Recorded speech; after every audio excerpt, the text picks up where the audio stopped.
Good evening and welcome to the Planning Commission meeting of August 12th, 2024.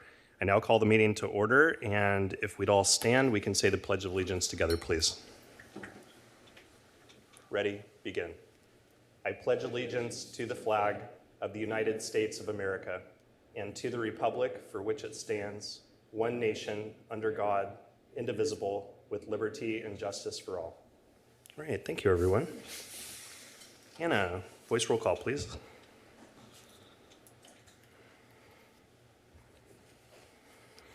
Chair Arith. Present. Vice Chair Toller. Here. Commissioner Rojas. Present. Commissioner Zick. Here. Commissioner Andrade. Here. Commissioner Klepak. Here. Commissioner Martinez. Here. All right, thank you. I see we have no announcements and presentations this evening, which brings us to public comments. Public comments will be heard at this time on items that are not listed on tonight's agenda but are within our jurisdiction. I'll now open public comment, and if you'd like to speak, please come to either podium. You'll have 3 minutes, and at the 1 minute mark, you'll hear a little chime, and then the microphone will cut off after 3 minutes. Does anyone in chambers wish to speak? All right, seeing none. Anna, do we have anyone online? For those online, if you're calling in, you can press *9, or if you're on Zoom, you can use the raised hand option. Do we have anyone on? No, we do not, Mr. Chairman. All right, thank you. Go ahead and close public comments, which brings us to Planning Commissioner comments and suggestions, starting with Commissioner Martinez. All right. Thank you, Mr. Chairman. Two things. Tomorrow, not tomorrow, Thursday, August 15th from 6 to 7:30, Costa Mesa, along with the Fair Housing Foundation, will be hosting a fair housing workshop. It's here at City Hall and it's free. So if you need assistance with that kind of thing, please come and learn about fair housing.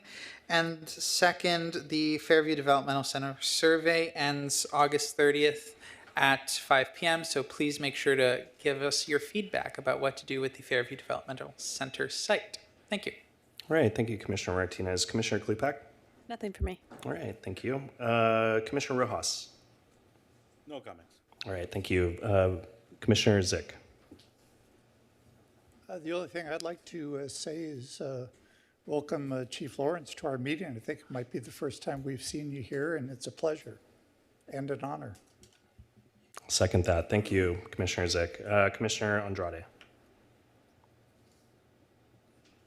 Just wanted to give a huge shout out to the city and its efforts for a wonderful wrapping up of summer activities. I know I've heard some really great comments and feedback from parents across the community on the great summer programming, whether it's the camp or the Rocks program, and also really excited for the continued partnership that the city planning department can continue to have with our local Newport Mesa School District.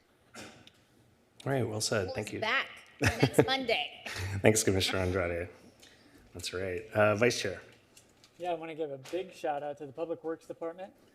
The east side of the city has Santa Ana Avenue, and that's a major, it's a bike highway. It's probably the most heavily biked street of the entire city, including people on their way to the beach, on their way to the peninsula, on their way to the fairgrounds, on the way to City Hall. That's how I come to City Hall.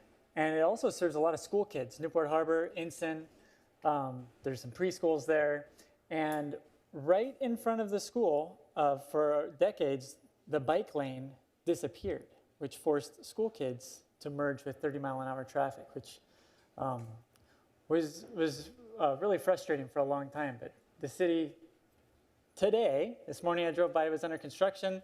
This afternoon I drove by, I drove in a brand new bike lane. They completed the bike lane, so that's huge. There was a little bit obviously feathers get ruffled when you touch people's parking, but I think we did the right thing. A bike lane in front of a school. School's going to start next Monday. A lot of kids are going to feel safer and more comfortable, and a lot of parents are going to be appreciative of that. So huge shout out to the Public Works Department and the city for making that happen. All right, thank you, Vice Chair. I think I'll second that in saying that it's exciting to see when new bike lanes go in and kids have a safer route to school. I think we can all appreciate that. But as far as me, I have no comments this evening, so we'll go ahead and move things along. I see we have one consent calendar item tonight. All matters listed under the consent calendar considered to be routine and will be acted upon in one motion. There will be no separate discussion of these items unless members of the Planning Commission staff or the public request specific items to be discussed and or removed from the consent calendar for discussion. Items removed from the consent calendar will be discussed and voted upon immediately following Planning Commission action on the remainder of the consent calendar. And if you would, Anna, if you could read the title of consent calendar item number 1. Consent calendar item number 1, minutes, July 22nd, 2024, unofficial meeting minutes. All right, thanks, Anna. Colleagues, any comments? All right, seeing none, go ahead and entertain a motion. I just saw Vice Chair Tuller. Okay, Vice Chair Tuller, what is your motion? I move to approve the minutes. Okay, is there a second? Seconded by Commissioner Martinez. Any discussion? No. Yeah, Commissioner Martinez. All right, call the question. That motion carries 7-0. All right, thank you. This brings us to our one public hearing item this evening. And Anna, if you'd please read the title for public hearing item number 1, we appreciate it. Public hearing item number 1, minor conditional use permit ZA-22-35 to consider modification of conditions for Arena OC and to make a finding of public convenience or necessity for a new Type 90 music venue ABC license at 2968 Randolph Avenue. Please note we have received public comments on this item that have been provided to the commission and made a part of the record. This is a call for any ex parte communications. All right, thanks, Anna. I'll go ahead and start to my right. Commissioner Rojas. I have none. All right, Commissioner Zick. No. Commissioner Andrade. None. Vice Chair. None. Commissioner Martinez. None. Commissioner Klepak. None. In addition to talking to staff for a while about this item, left a message for letter writer Linda Sadegi, but did not receive a return phone call today.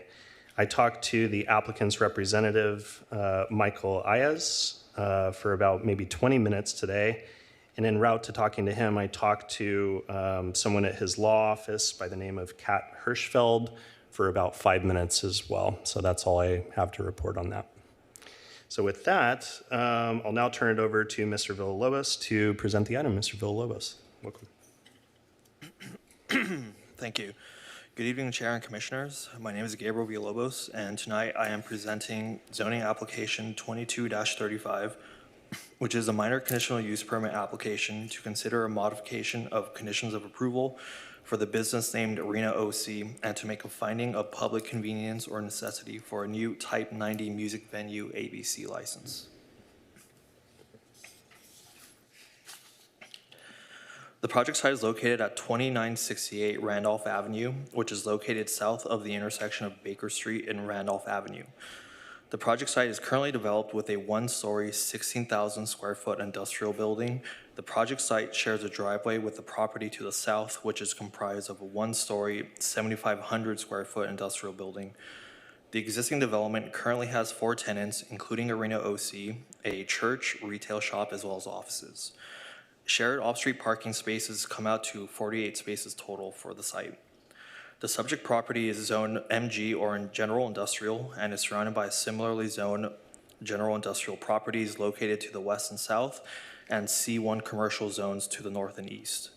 The subject property is located approximately 350 feet to the south of the Pentridge Cove residential community and approximately 550 feet west of the South Point residential community. Other land uses in the general vicinity include large commercial developments such as a camp and a lab, breweries such as Gunwale Ales, Green Cheek, and Salty Bear, and other bars and lounges such as the Huddle and Mesa. The remainder of the nearby area consists of other light industrial and commercial land uses, including offices, retail stores, and automotive repair shops.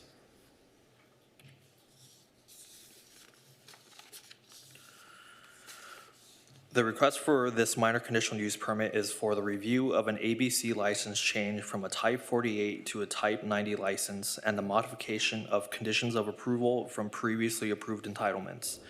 In addition, pursuant to ABC regulations, a request for a finding of public convenience or necessity for the requested Type 90 license must also be considered due to an overconcentration of on-sale licenses in the area. The business formerly known as Commissary Lounge and now known as Arena OC has been operating at the subject property since 2013. Originally approved through Planning Application 12-26 in 2013 and later amended through Zoning Application 18-51 in 2019. The establishment was approved as a bar lounge with pre-recorded music and later amended to allow live entertainment with no dancing within the establishment. The applicant is requesting a modification of those previous conditions to allow for dancing and to modify hours of operation to open an hour earlier as well as Sundays and major holidays.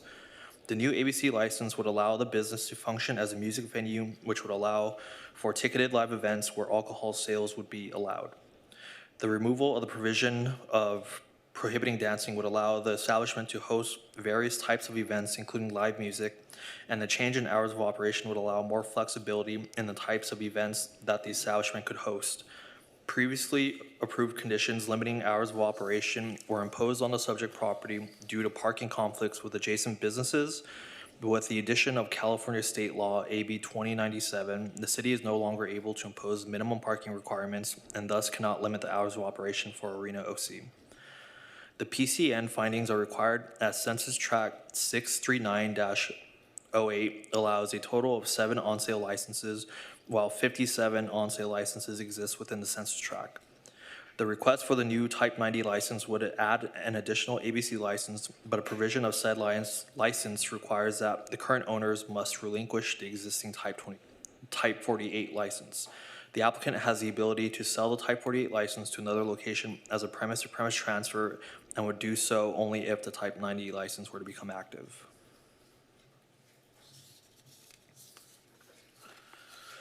Shown here is a site plan for the project site. As previously mentioned, the project site has a shared access along Randolph Avenue with the property to the south. The tenant space in which Arena OC operates is approximately 5,403 square feet and is located within a multi-tenant industrial building. The proposal does not include any proposed addition or expansion of gross floor area for Arena OC, and no outdoor activities shall be permitted as part of this application. The project site maintains a total of 48 parking spaces as previously approved. Reciprocal parking and access agreement exists between the 2968 and 2960 Randolph Avenue properties. Security shall be maintained outside of the proposed venue to monitor the parking lot areas during hours of operation and to ensure loitering and noise is kept to a minimum. Shown here is a proposed floor plan for Arena OC.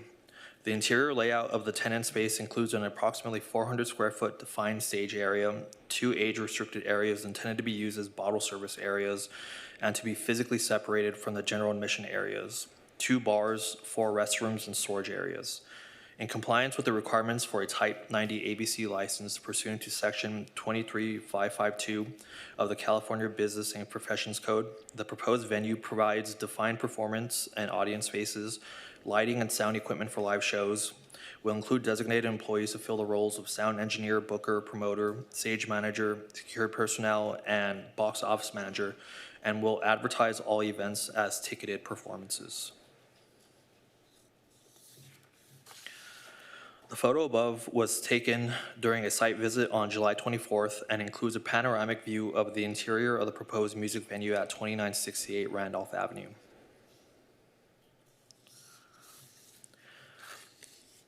The additional photos shown in the slide above show the following.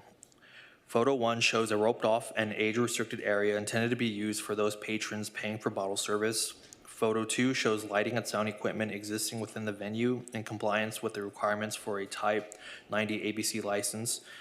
And Photo 3 shows a view of the existing stage area to be used as a defined performance space for the venue. The slide above summarizes some key topics addressed in public comments received by city staff prior to tonight's public hearing. Planning staff has conditioned the project to address these issues as follows. No erotic or topless dancing are permitted as part of this business. The land use is intended to operate as a music venue. Any sexually oriented activities are subject to Costa Mesa Municipal Code Section 13-132 and are not permitted as part of this application. Noise levels are subject to the city's noise ordinance as described in Chapter 8 of Title 13 of the Costa Mesa Municipal Code. Exterior decibel levels measured from a residential property are not to exceed 55 decibels from the hours of 7 a.m. to 11 p.m. and 50 decibels from 11 p.m. to 7 a.m. Any nuisances as determined by the city shall be subject to mitigation and possible acoustical analysis as condition for this project. The project has also been conditioned to address police concerns through the inclusion of heightened security and monitoring within and outside of the proposed music venue.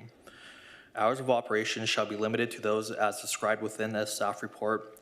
With noise and security conditions, impacts would be mitigated to reduce impacts to nearby residential developments. Conditions regarding security and a review of business activities have been included as well. Calls of service will be reviewed after 6 and 12 months. Possible modifications to conditions can be deemed necessary. Conditions has also been added to require the business promote ride sharing to reduce parking impacts both on the street as well as in other adjacent lots. And lastly, acoustical analysis is conditioned to determine if noise levels will be deemed to be excessive. Project-specific conditions of approval have been added to the application to address some potential concerns that may result from the approval of this project. These conditions include requiring qualified and trained security personnel to monitor the inside of the venue as well as the parking lot, limiting sound to not be audible outside of the property, a modification to the hours of operation, a requirement for a review of the business at 6 months and a year from the effective date of approval, no patrons under the age of 18, no patrons under the age of 21 in age-restricted areas, and the requirement for distinct and tamper-proof wristbands to distinguish patrons under and over the legal drinking age.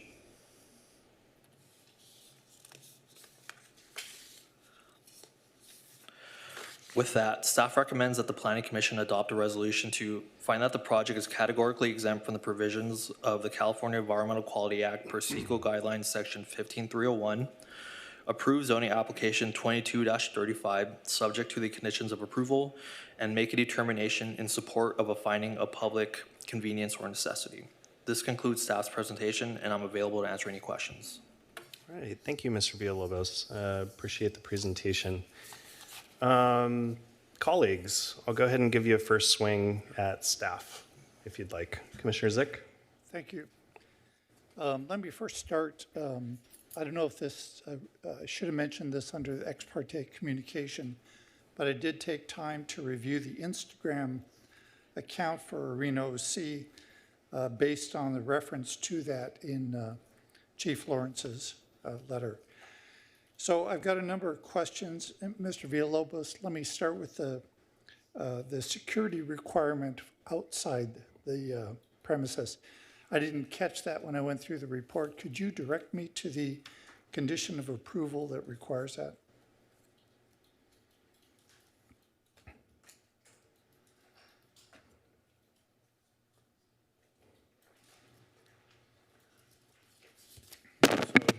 Commissioner Zick, I believe that would be condition of approval number 35 is the one that references the security policy and procedures manual for the premises.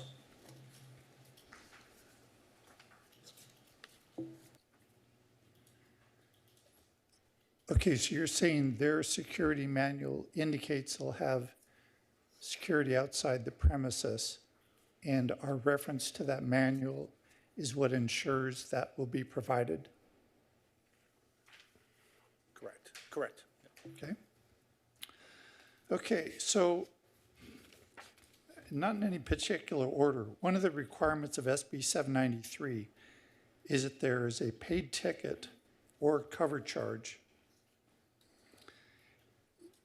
Can you help me understand why there is a requirement for advertising the events at all if a person could simply show up at the door, pay a cover charge, and walk in like you might at many bars or lounges?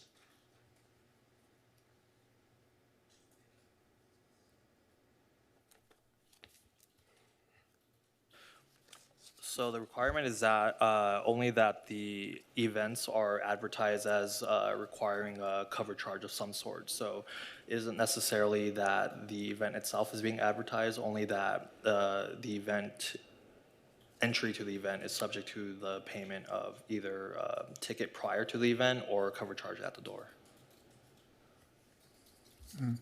If I so may, Commissioner Zick, I think maybe an answer to your question might also be that the intent of that SB 793 is, with regards to the marketing approach that they include in it, is so that the use behaves as a music entertainment venue rather than a normal bar or other restaurant. I can't speak specifically for the author of this bill, but I can only imagine that that might be part of it. Okay, I won't debate the point. Certainly, if you can show up, pay a cover charge, it isn't necessarily behaving that way. Is food available for order at this location? No, currently there's no kitchen establishment or facilities within the vicinity, and it's not required as part of the ABC requirements for the Type 90. Okay, and you mentioned in the staff report about this storage structure that is unpermitted, and in that same context, you mentioned that the property exceeds the FAR. I don't see a condition of approval that requires a demolition of that unpermitted structure. Could you explain that? It's staff's understanding that the storage space in question is not affiliated with the tenant that this application is addressing. If deemed necessary, the Planning Commission can direct staff to modify conditions of approval to add that as a requirement. Okay, and related to that, if that structure was demolished, would the property then be compliant with the FAR? I don't believe so. I think it would still exceed the FAR requirements. It's considered a legal non-conforming structure because it was approved through building permit prior to the implementation of any floor area ratio requirements by the city. One question related to gun whales and the picnic benches you reference. I don't see a condition of approval that requires the removal of those picnic benches, yet you mentioned it in your staff report. Could you elaborate on your intention? So there have been some internal discussions regarding approaching the adjacent brewery. Currently, there is a outdoor dining ordinance that is in effect now with the city, which would allow for the tenants to legalize the use of those parking spaces. So staff will approach the tenants to discuss further off the agenda. So they haven't approached the city to request a permit. You're going to approach them and offer that. Is that what you're saying? Correct. Okay, that's kind of you. One follow-up to that, Commissioner Zick, I'm sorry to interrupt again. Once again, with regards to that, it will be either an either or. They'll either come up with a permit to approve it or it'll be asked to be removed. Okay, that's fair. Top of page 3 of the staff report, you reference the police department letter, and you say that in light of these concerns, staff has included specific operational conditions. Could you help by letting me know which specific conditions you've added that you think are responsive to their concerns? As far as conditions of approval addressing police department concerns, we've required that the applicants impose stricter security measures in addition to stricter guidelines for monitoring patrons under the legal drinking age. The intent of that is to potentially limit calls of service that could possibly or feasibly be generated from the approval of this license. What is that stricter condition? That would include restricting the patron's ability to obtain alcohol illegally within the establishment. It would require that all identification is checked at the point of entry, and also checked at the point of sale for alcohol. It would also include the requirement for wristbands that are distinct between those patrons that are under 21 years of age and those older, and also requiring that those wristbands are to be of material that is tamper-proof, so to limit the ability of patrons to either falsify those age identifiers or somehow remove them and swap them with a patron that's above the legal drinking age. If a patron went to the counter to order a drink, does the law require the establishment to check their ID for age? I believe so, yes. Does the law require wristbands to identify minors from majors? Specifically in regards to the Type 90 law, there's no requirement for any sort of identification. So that would be the additional requirement that the city has placed on them. Correct. Responsive to the police department's concern. Yes.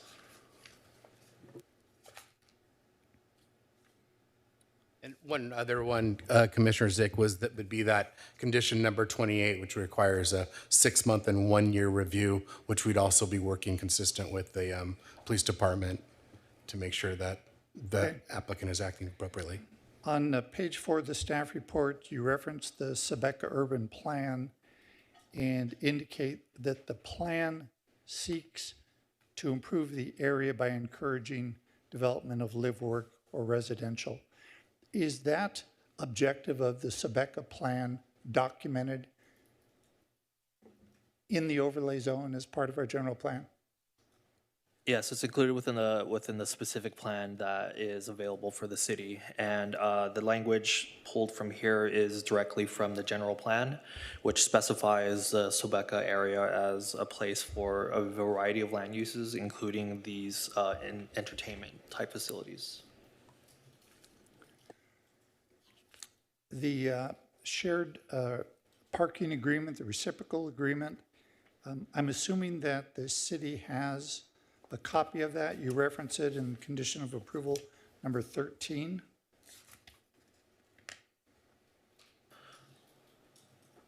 Yes, it was recorded against the property, so it should be available in city records.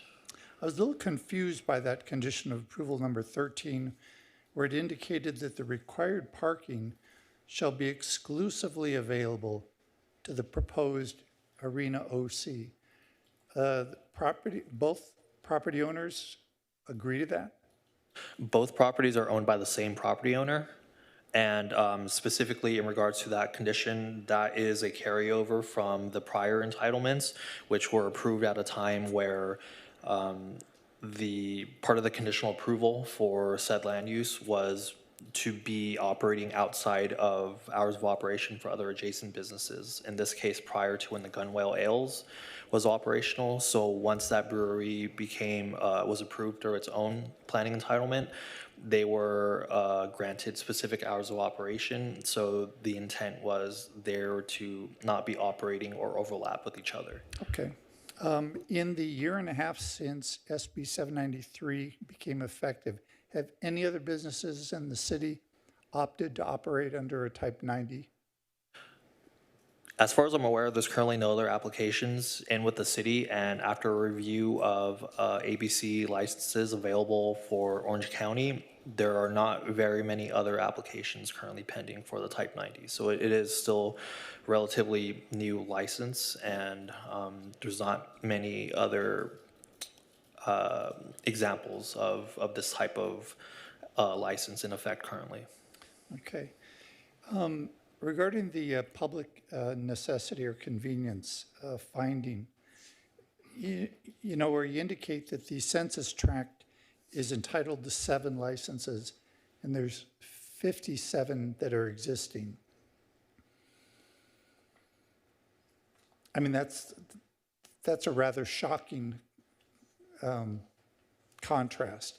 And I understand the city's position in recommending approval is based on the fact that we're not adding to that number of 57.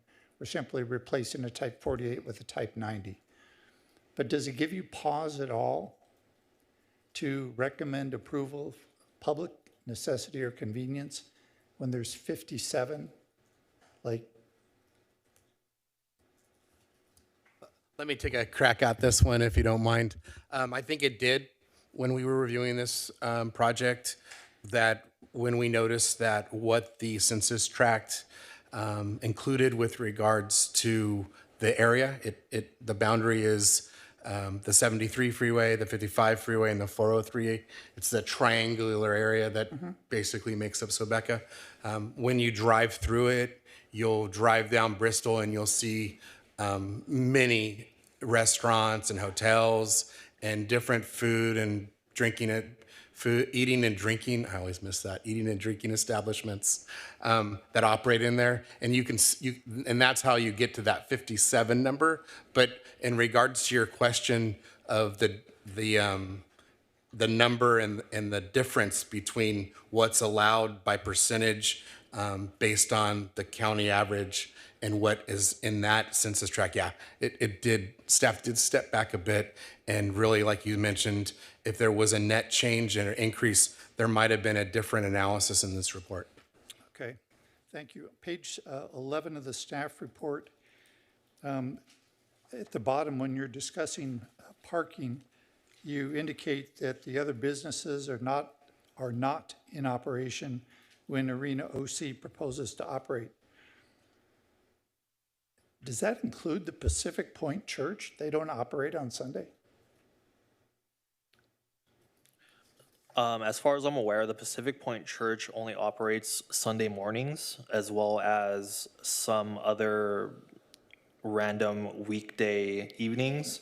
But for the most part, no other business would be in operation other than potentially Gunwell Ales. Okay, thank you for that. And then on page 12, this discussion of Assembly Bill 2097 that essentially says if a business is within half mile of a major transit stop, we can't require parking. So the whole discussion of being underparked is apparently based on that an irrelevant discussion. My question is this: do the buses that service that major transit stop operate until 2 a.m.? As far as I'm aware, I don't believe so, no. So to say the business is close to a major transit stop that is not serviced by transit, help me understand the logic of that. So the logic in applying AB 2097 is within that law itself. It specifically relates to the peak commute hours, so the AM and the afternoon. Peak hours is establishing the threshold as to when that law can be applied to a particular property.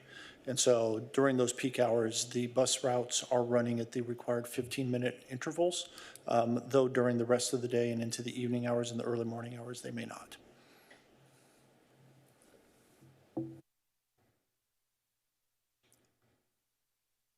Certainly, one more interruption. Bill and I spoke about this earlier, that exact question, and we actually had a conversation with the Public Works Director about this to a small degree, about how there is a nuance with regards to how that state law revolves around bus services when a commercial activity might not have a bus service. It's a good question. It's a question that staff also asked. The best answer that we came up with, at least internally, was that the expectation that there was generally good bus service when it provides a peak period like that. I do not know the end of those bus service periods, as Gabe mentioned, but I also, that is the best we can come up with regards to implementing a state law that is written by state legislatures and not really written from a practice perspective from a local land use. So I'll concede that it's not the best written, nor is this the best answer, but it's the best we got, Commissioner Zick. Okay, I'll accept that from the standpoint that there appears to be sufficient or close to sufficient parking, that maybe it's a moot point, but I'll leave a marker for the city attorney that if we have another business that comes up within a half mile of major transit, I'm going to ask that question again and in all fairness, expect a slightly different answer. Absolutely. Okay, on top of page 13, then there's this discussion about operating on Sundays and major holidays, and there's the indication that potential impacts to traffic and parking will be lessened. And at first I thought, how does that make sense? My mind immediately went to the possibility that they might have more parking available to them on Randolph. But before I went there, I also noticed that condition of approval number 12 specifically says that the customer and employee parking shall occur on site, not on Randolph.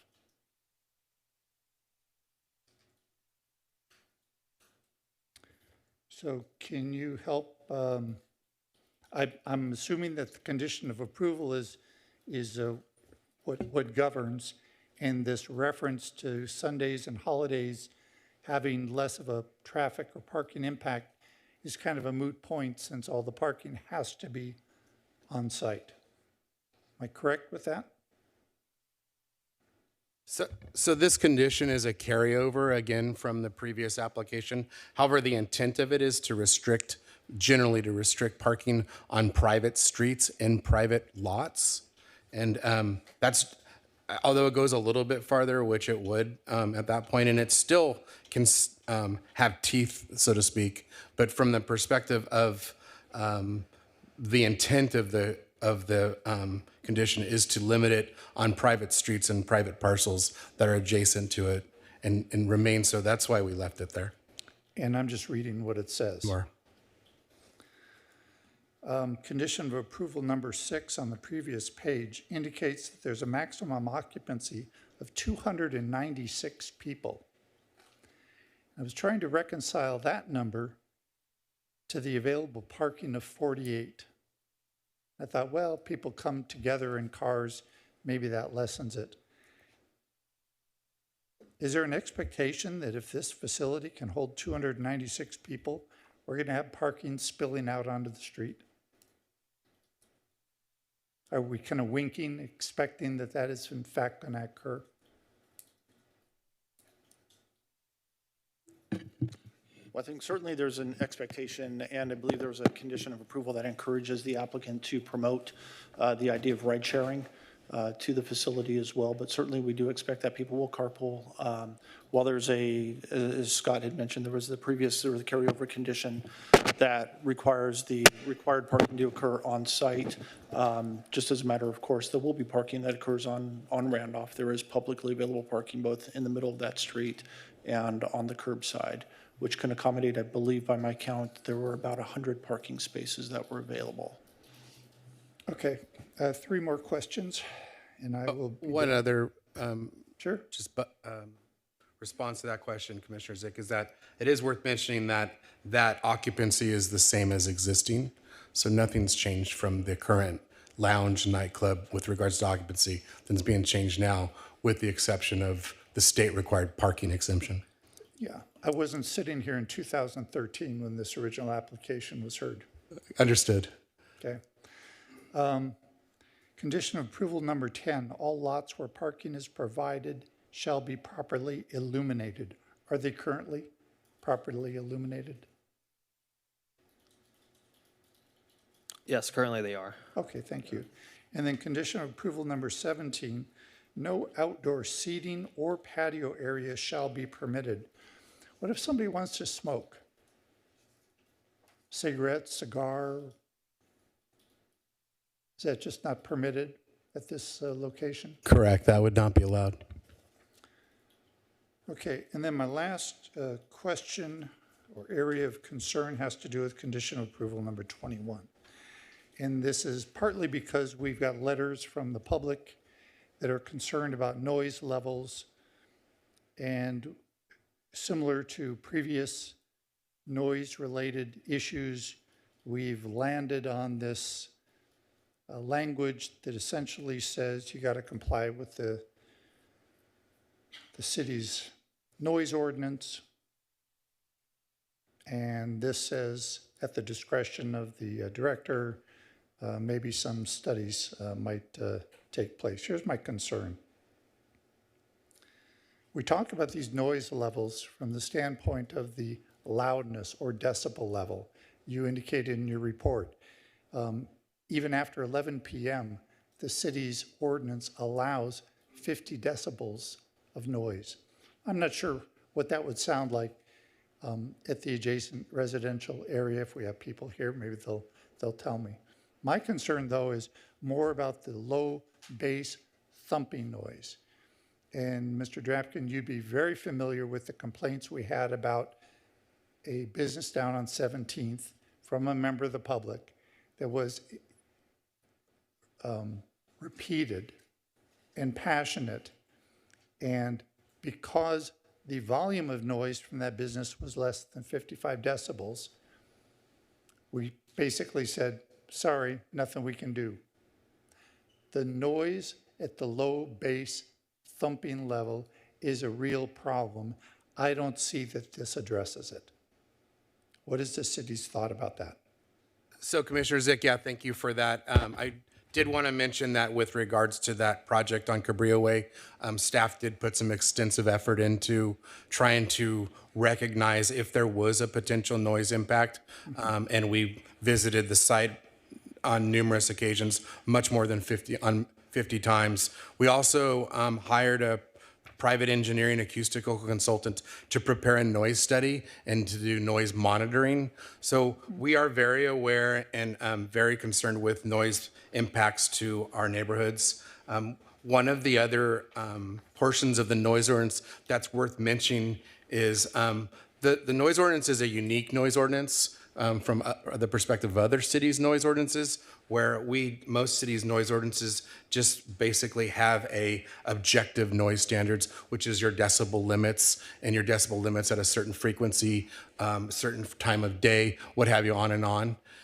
Our noise ordinance is a little bit different, and it has an objective section of the code, which basically puts out a set of standards that talks about loud and unnecessary noise, and it considers issues outside of the decibel level, and considers issues such as, bass that you mentioned, and we did apply that during this period when we took this review to council, such as level of noise, when the noise is occurring, what the nature of the noise is, what the intensity of the background is, the nature and zoning of the area, different other types of noise nuances that are considered, and most specifically, noise impacting a residential or a sensitive use. So this would be something that we would consider if we did receive noise complaints, and we do take them very seriously.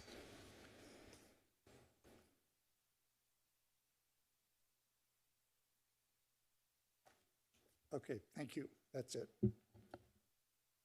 Thank you, Commissioner Zick. Anyone else? Commissioner Martinez? Yes, thank you. So first of all, I'll apologize and say that I read most of this on my phone, on a plane, and buses. So it's going to be we'll have a few probably more basic questions than I normally would. First, I just wanted to ask about the Type 90 license. As far as I could tell from reviewing SB 793, there wasn't an age requirement. So was the 18 plus requirement something that the city asked for, something that the applicant requested, a bit of both? What happened to get to that 18 plus?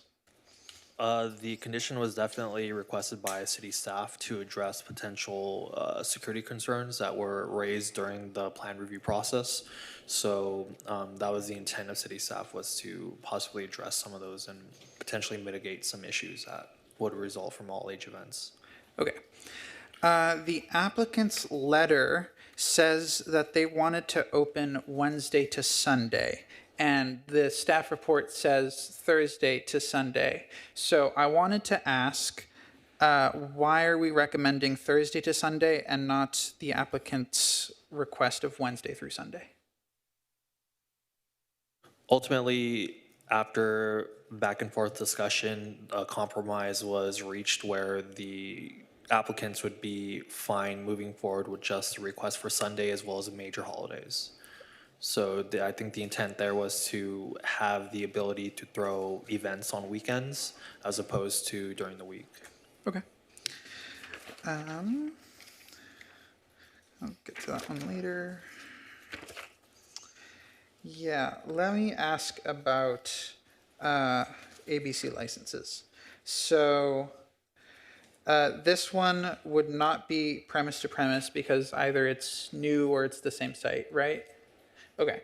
And then if this license were granted, the number of licenses would remain at 57 in the census tract? Essentially, yes, and I would defer to the applicant to speak to the ABC requirements, but my understanding of it is that the Type 48 essentially becomes put on hold and isn't considered active, and at that point, the applicants would have the ability to sell it as a premise-to-premise transfer and not necessarily within the census tract that it's currently in, potentially to another tenant somewhere else in the city or outside of the city. So regardless, there will still be an overconcentration of on sale, specifically ABC licenses, but it would not increase either way. Yeah, as indicated in the report, that it does mention that it could be available for sale. It could be available for sale in this census tract or another census tract in the city or another area outside of the city. But if it did come back with a request, it got sold, it was used somewhere else, it would come in and at least in this census tract and in many other census tracts in the city with the requirement for a PCN like Gabriel mentioned. Okay, that was going to be my follow-up. So if it gets sold in the same census tract, we would have to do another PCN. That is correct. Alrighty. And then the Type 90, if it were approved, in theory, could they sell the Type 90 and keep the 48? To be honest with you, I'm not sure. I would have to defer to the applicant to answer that. All right. I would say that was probably a gray area for the ABC. Okay. If they did establish it, I would assume that it would fall under the same standards of any established license, though. Okay. I think the answer to that question is on page 14 of the staff report. It says they could sell it. That would be in reference to the Type 48 license, not Yeah. the Type 90. So it's probably the same thing for the Type 90. Okay. AB 2097. Great bill. I wanted to ask about condition of approval number 13, which says that the required parking spaces shall be exclusively available to the proposed arena OC, etc. So because of AB 2097, is the number of required parking spaces 0?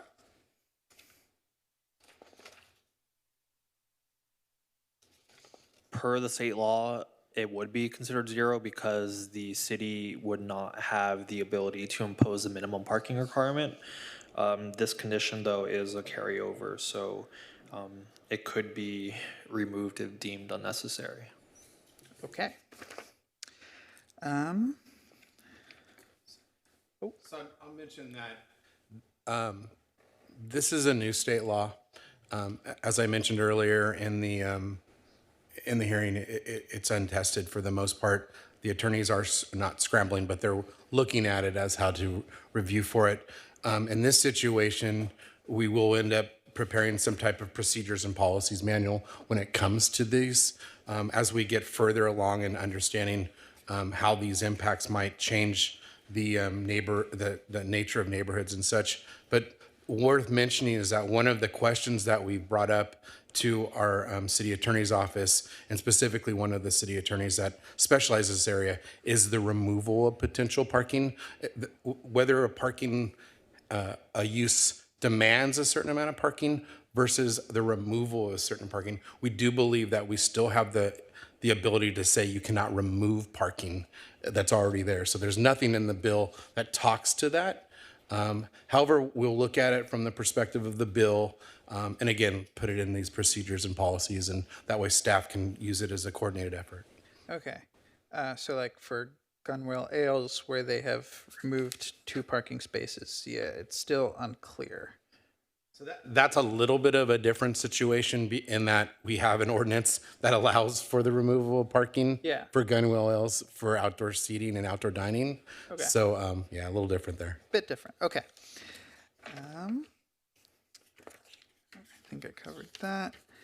And I think this is where I'm going to ask for a police department representative and say if they have reviewed the security policy and procedure manual and are okay with it. And then I have a follow-up question about one of the items in the manual.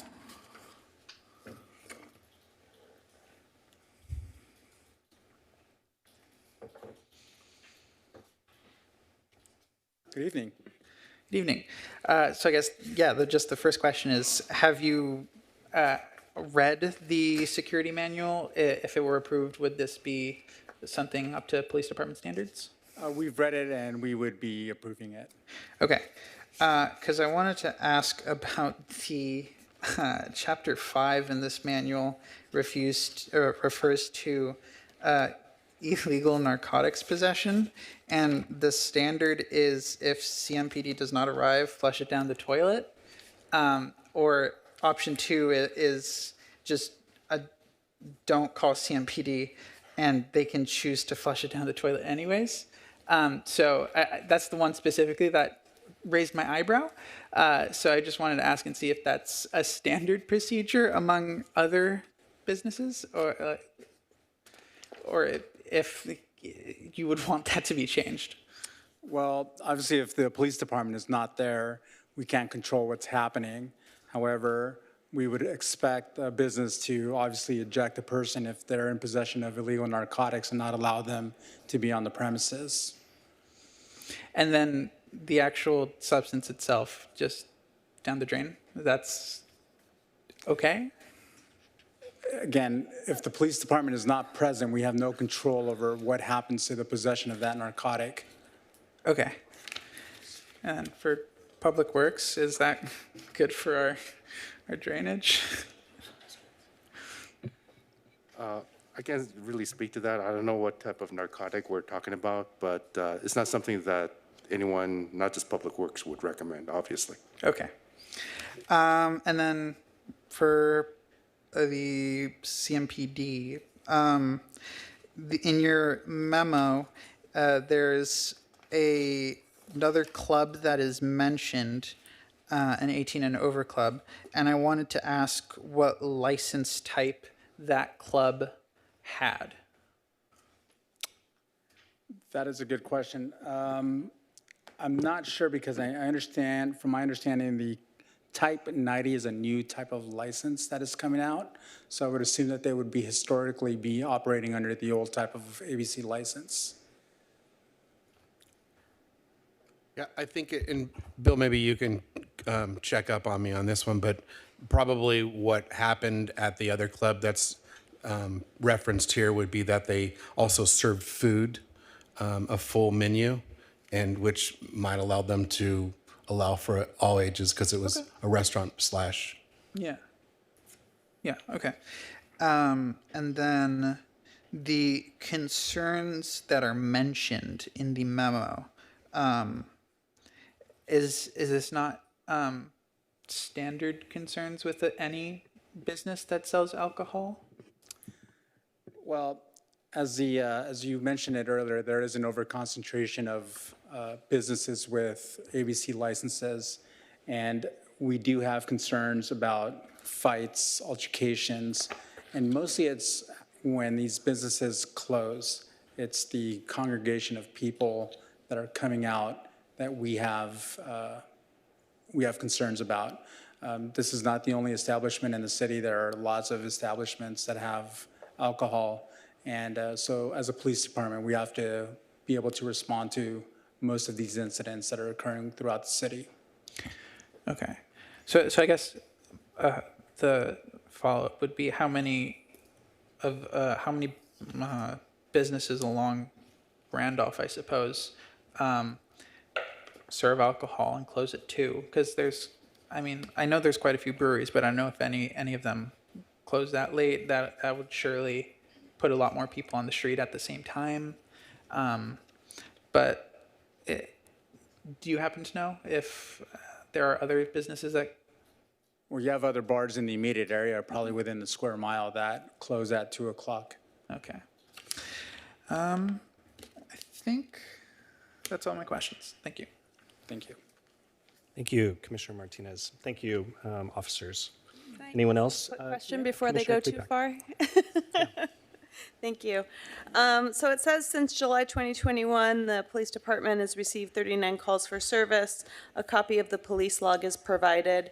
I didn't see a log of all the calls, but there is a memo, and if I'm missing a log, let me know. But there is a memo that says the types of calls for service includes fights, drunk people, drinking in public, noise disturbances, and littering in surrounding businesses and residential neighborhoods. Did any of the complaints that you received or calls that you had, were they related to the noise from the music in the location? Do you know? Most of the calls that are coming into the police department are at the conclusion of the events or of the clubs. It's from vehicles, speeding, making noise with their tires, and making noise with their music. Once in a blue moon, you start receiving complaints from the actual establishment themselves, but usually those are, we're able to work with the businesses and come up with a solution for it. Okay, thank you. All right, thank you, Commissioner Klepak. Commissioner Rojas. Before you sit down, continuing that same line of thought, again, 39 calls over a 36-month period. The report states it's an average of 12 calls or 1 per month. The part that kind of jumped out at me a little bit was the police indicate that a previous 18 and over clubs that operated in the city have created an unsafe environment, undue burden upon the city, increased calls for service. So that question that jumps out at me is, what was that number of calls? Do we have that data? Do we know what that was over that average of 1 per month? We do. I don't have it with me tonight, but I can tell you what the number is. The 12 calls per year or once per month, that's not an abnormal amount of calls for service. That doesn't alarm me. In fact, I'll take that one step further. The establishments that have a good relationship with us, we want them to call us. We don't want them to say, oh my gosh, we can't call the police because they'll stack that against us. That's not our objective. We need them to call us when they need help, and we want to be there and be good partners. It's when those numbers become astronomically larger and they're really a drain on our public safety resources that it becomes a real problem. So 12 per year for an establishment like this really isn't bad. So I will say this, that this particular partner or business owner has been a pretty decent partner with us. Oh, okay, but I think the question I was asking was, in the previous 18 and over establishments where that comment is made that it was high, what was that number like? Well, that 12 per year was not that establishment. The numbers I have from 2014 through 2023 was 285 total for that span of time. I'm looking at 38 per year, 48 per year, 35 per year. That was and I'm not talking about tonight's business. I'm talking about the previous one. We had bad experience. And the police department's concern when you introduce 18 and over to an alcohol establishment, that's our concern. And I think we've actually had some good conversations tonight about some parameters that maybe they're willing to make to would satisfy our concerns. Understood. Thank you. Thank you, Commissioner Rojas. Chief Lawrence, thank you for being here. I do have a couple questions for you, centered on what it would take to assuage the police department's concern about this, and I'll throw out a few ideas for you. If we were to limit, and I'm not throwing this out as a condition, by the way, this is just for conversation. If we were to limit 18 and over to one night of the week, would that help? Singularly, but in addition to other things I'm about to mention. Yeah, that absolutely would help. Would limiting 18 and over to exclude the holidays of, say, July 4th, New Year's Eve, and Halloween also help? Yes, those particular holidays are very high volume for public safety and definitely a concern for 18 and over. Okay. And additionally, and gleaning from the conditions of approval, would a 6-month and a 12-month review from Planning Commission also help? Absolutely, because that allows us a conversation with the business owner to make sure that we're all on the same page and they're abiding by the rules. Okay. With all the things that I mentioned, are there any other things that would help on the PD side? Just an ongoing relationship with the establishment, that's something operationally we would work on ongoing. Okay.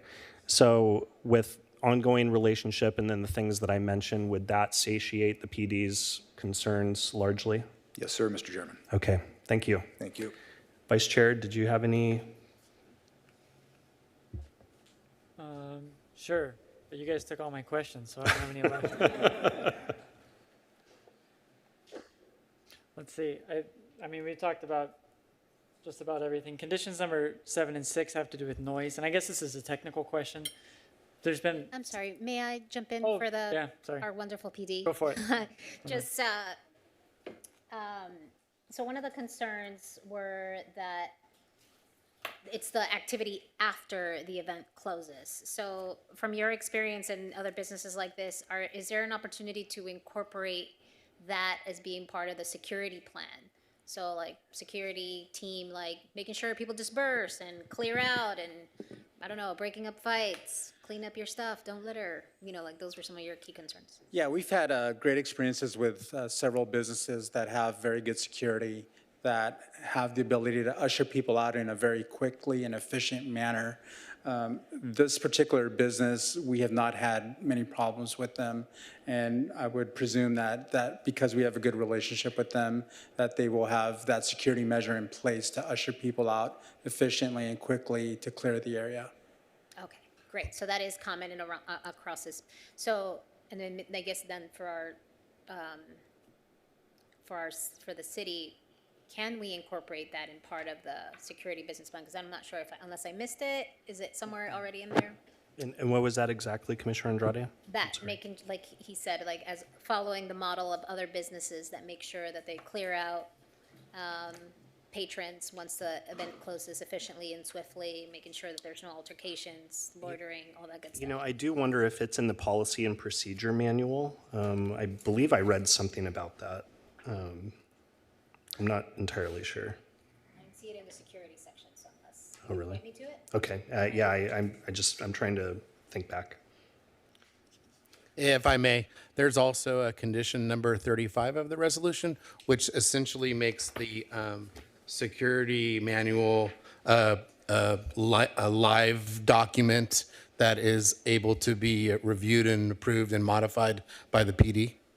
So that's there as well. So the short answer is whatever's not in there now could be in there, and it'll be kind of a growth as the police goes through it. Yeah, as we do the 6 and 12-month eval. Okay, great. Thank you. Thank you. Okay, thank you. Anyone else? Vice Chair. Yeah, so there were 2 previous entitlements for this business in 2013 and 2019. So these conditions of approval would just be appended to those, or are they replacing them? They would be superseding the prior to entitlements for the property. Okay, so this is exhaustive. There's not a bunch of, okay. So 7 says the business shall be conducted at all times in a manner that will allow for the quiet enjoyment of the surrounding neighborhood. Condition of approval 16 says music or other entertainment shall not be audible beyond the property lines. Was there something like this in the previous conditions of approval? Or are these fortified versions? Yeah, these were carryovers from the original approvals. Okay. One other question. There's a lot of other nightclubs in town that aren't, that are able to open on Sundays and holidays. Do we know why this one had those limitations?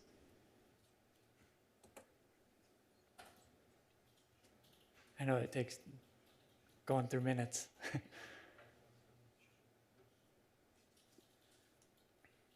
I think it's directly related to the limitations on the hours of operation as well as parking for the site. Let's see. No, you're not allowed to be open on Sunday. That would be related to parking demand on Sunday being too high?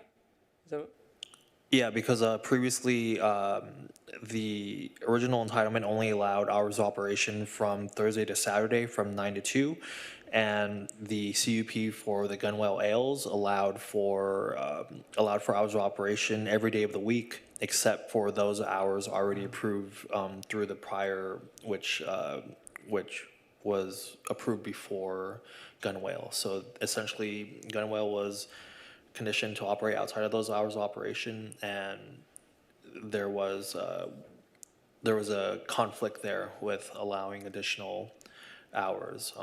Right, so the conditions were complementary, so there's no overlap in time where you can exacerbate parking. And I think somebody said there are 100 parking spaces on Randolph Street, whether it's curbside or in the middle. Is that something like that? Approximately. And most of those are new. All the ones in the middle are obviously new. And do we have an idea of what the actual demand is for this business right now? How much how much overflow there is into the Randolph spaces? Do we have any idea?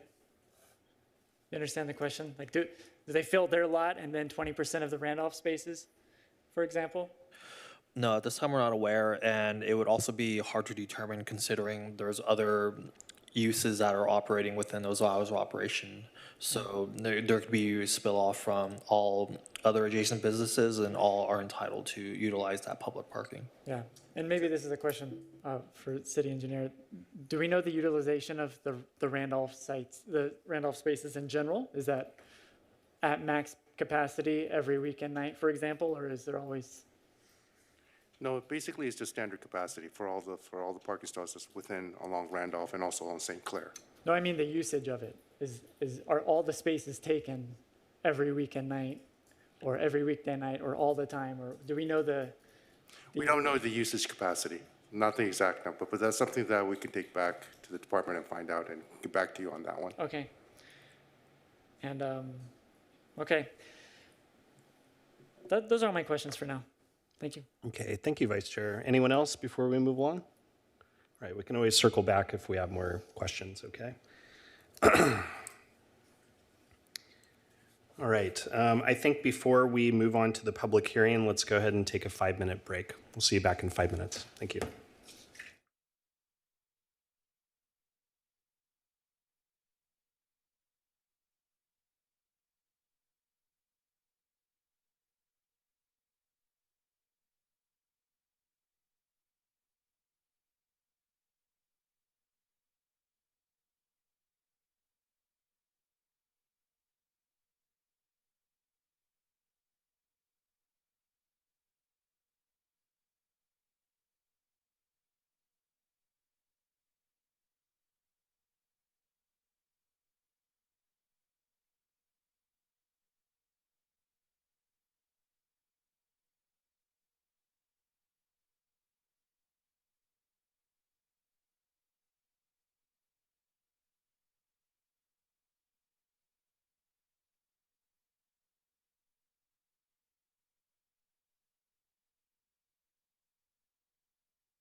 Welcome back to the Planning Commission meeting of August 12th, 2024. I call the meeting back into order. And we'll kick things off with a public hearing asking the applicant or the applicant's representative to come forward. And if you could do, yes, either side. If you could please do a few things for me. If you could please state your name for the record. Let us know if you've read the staff report and the conditions of approval, and do you agree to them? Sure. Good evening, Mr. Chair, honorable members of the Planning Commission. My name is Michael Ayaz from Blake & Ayaz. I represent the applicant in this matter. We have collectively read the staff report and all of the conditions of approval, which we take biblically, so we have some comments on those, but we have read them, we do understand them, we are in agreement with them. I'd have to also say I would like to thank staff, particularly Gabriel and Mr. Drapkin and Bill. It's been a long road, but we're here. Also, I've had the opportunity to conversate with the chief, and so we're very happy. And just to throw it out there, very agreeable to some of the things that we've already talked about, but that you reiterated, and so we're willing to talk about those. Okay.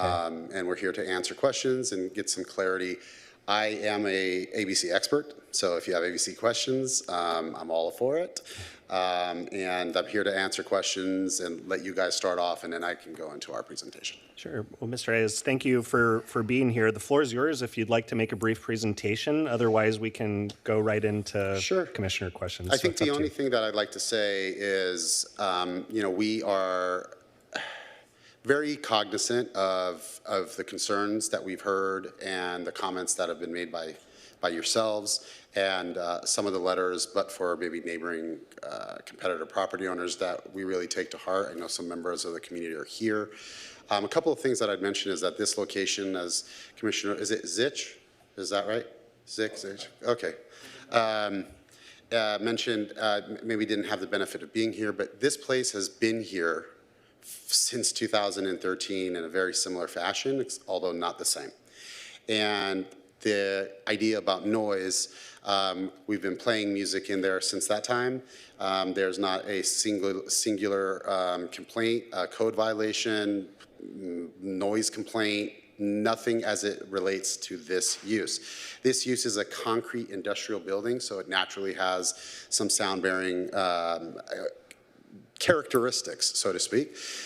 You've heard, and I represent a lot of people. One call average per month. I would pray that all my clients got that. But that doesn't discount the concerns. So we think that with the implementation of the conditions that have been drafted, as well as those conditions that we're agreeable to modify, we believe that the continued use, even more restricted with the Type 90, we'll get into that, is going to be something that we can all be proud of. And we, again, a couple of things is we've made a lot of the suggestions for the conditions that you're seeing here today with working with staff. We did voluntarily, after meeting with staff, walk away from the Wednesdays, figuring that in doing that, we would be allowed to come into the city under this new license, which is new to you folks as well, and get a little bit of traction and show you how we operate. And so we were willing to do that. We are willing on those particular holidays that were mentioned to make them 21 and over. We are willing to do one night a week for 18 and over. And we would do those things with an understanding that it is our way of showing this commission and the folks in the community that we're serious about our intentions. 296 has been our capacity for eons. I think staff will tell you we could have requested 600. And obviously, we know what that sounds like, number one. And two, that's not our operations.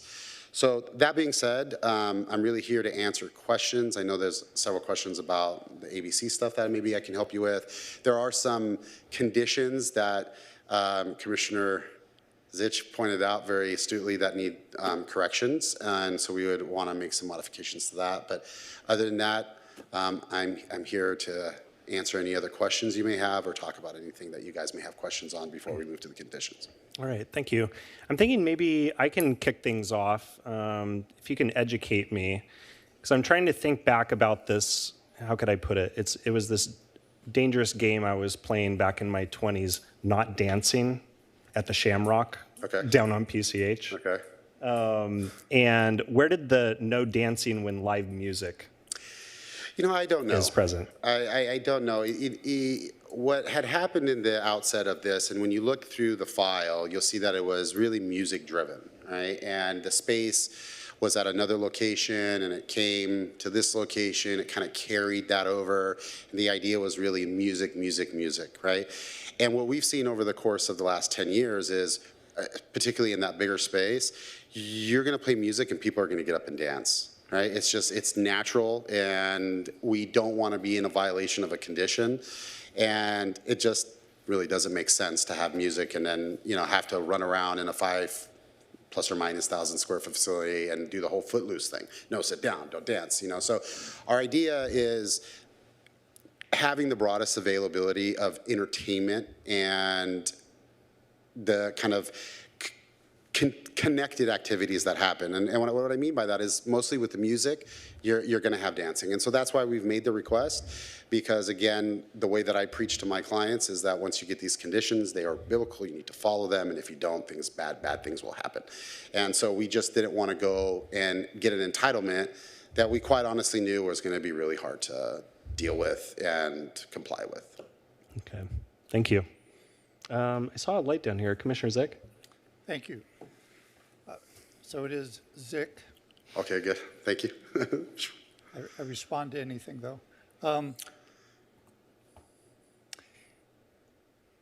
And my questions about various conditions of approval wasn't necessarily because I was interested in changing any of them.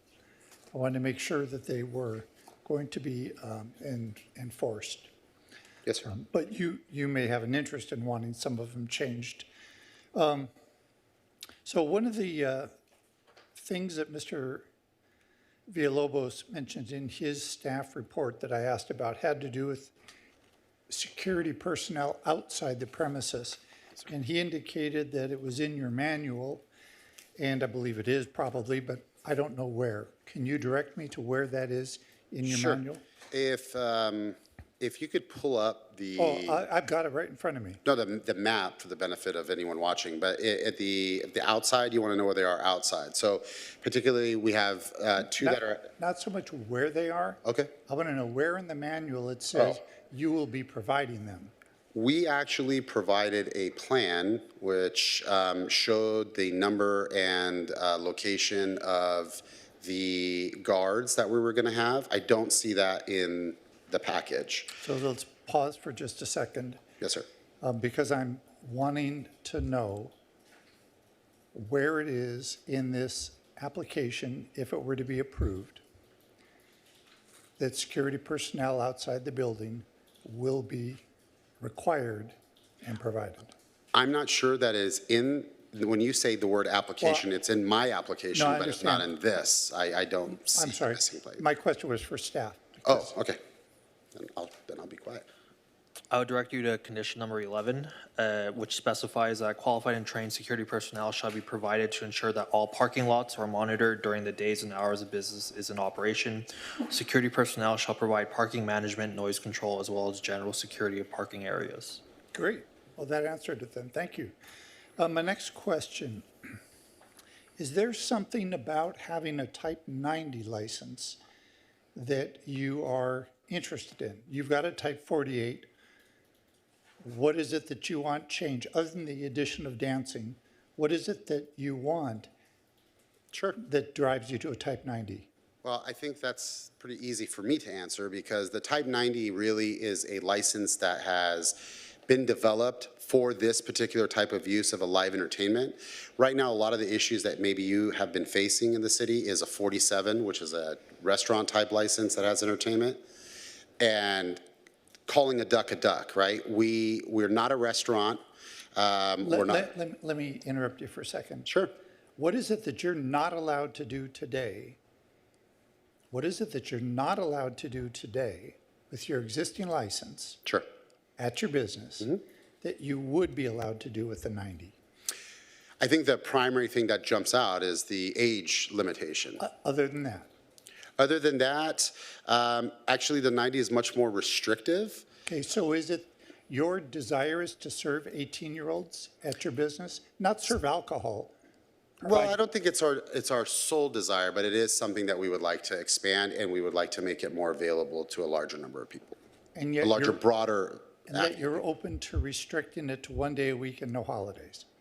Well, no, not no holidays, 3 holidays, those holidays that are significantly more robust in terms of calls for service, as we understand from the chief. And I think we're willing to do that because, I mean, we would, Commissioner Zink, I want, you know, when I represent clients, I want it all, right? But when you're going into something like this that is new, and you're maintaining the partnership that you've developed with the police department, you have to make these decisions. And so we are willing to do that because we want to show the community members, the police department, and you folks that, yeah, we're willing to do that and show you what our business is. Now, I'm not saying later on we won't come back and ask you for something different, but we certainly won't do that without having a proven track record.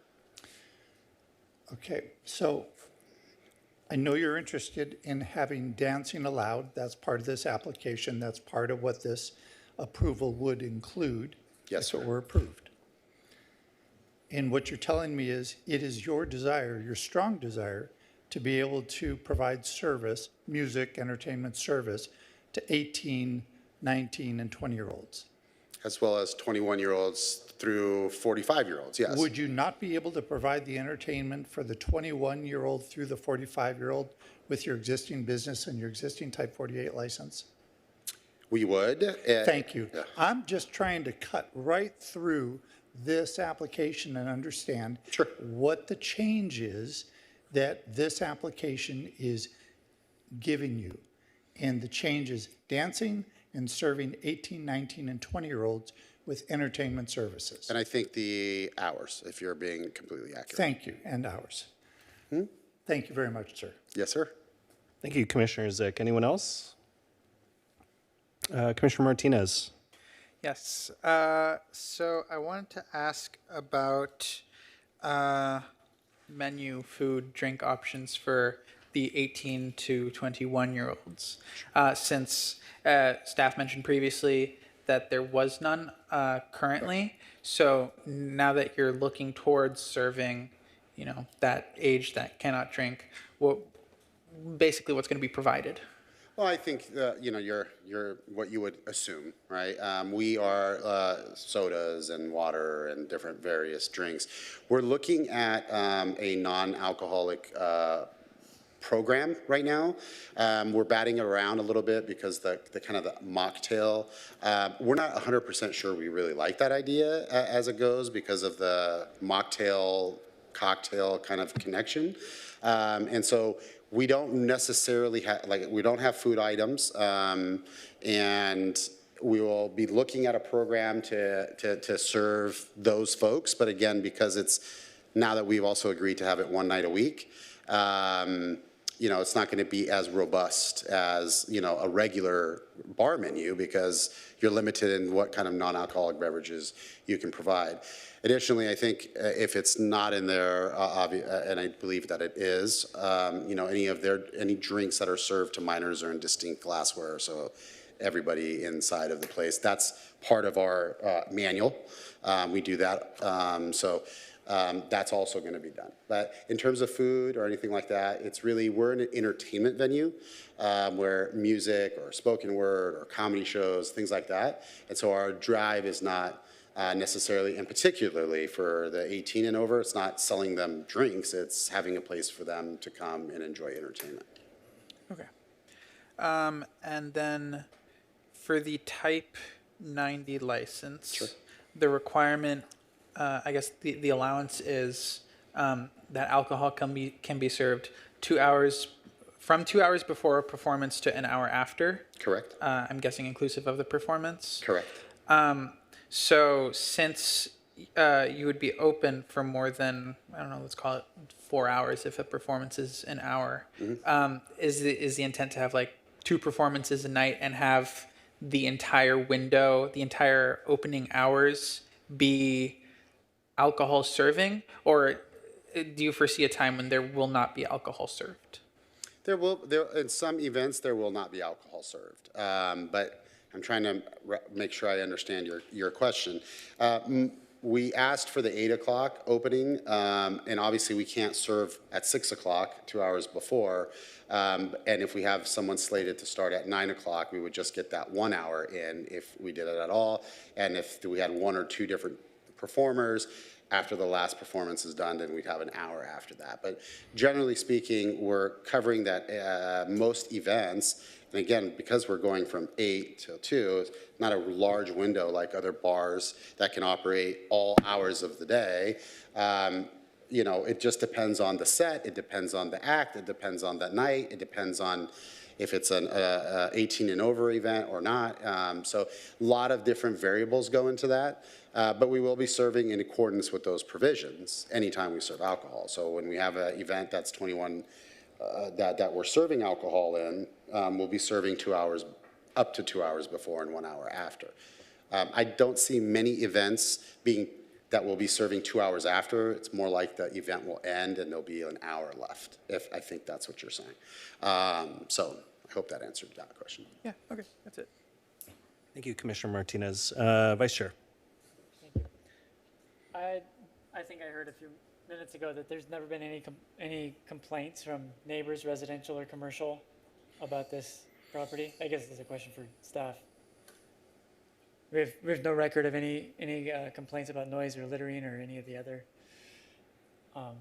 things associated with what was in the PD memo, for example. So we have a list of calls for service provided by PD. I have copies here if you'd like me to provide them to you.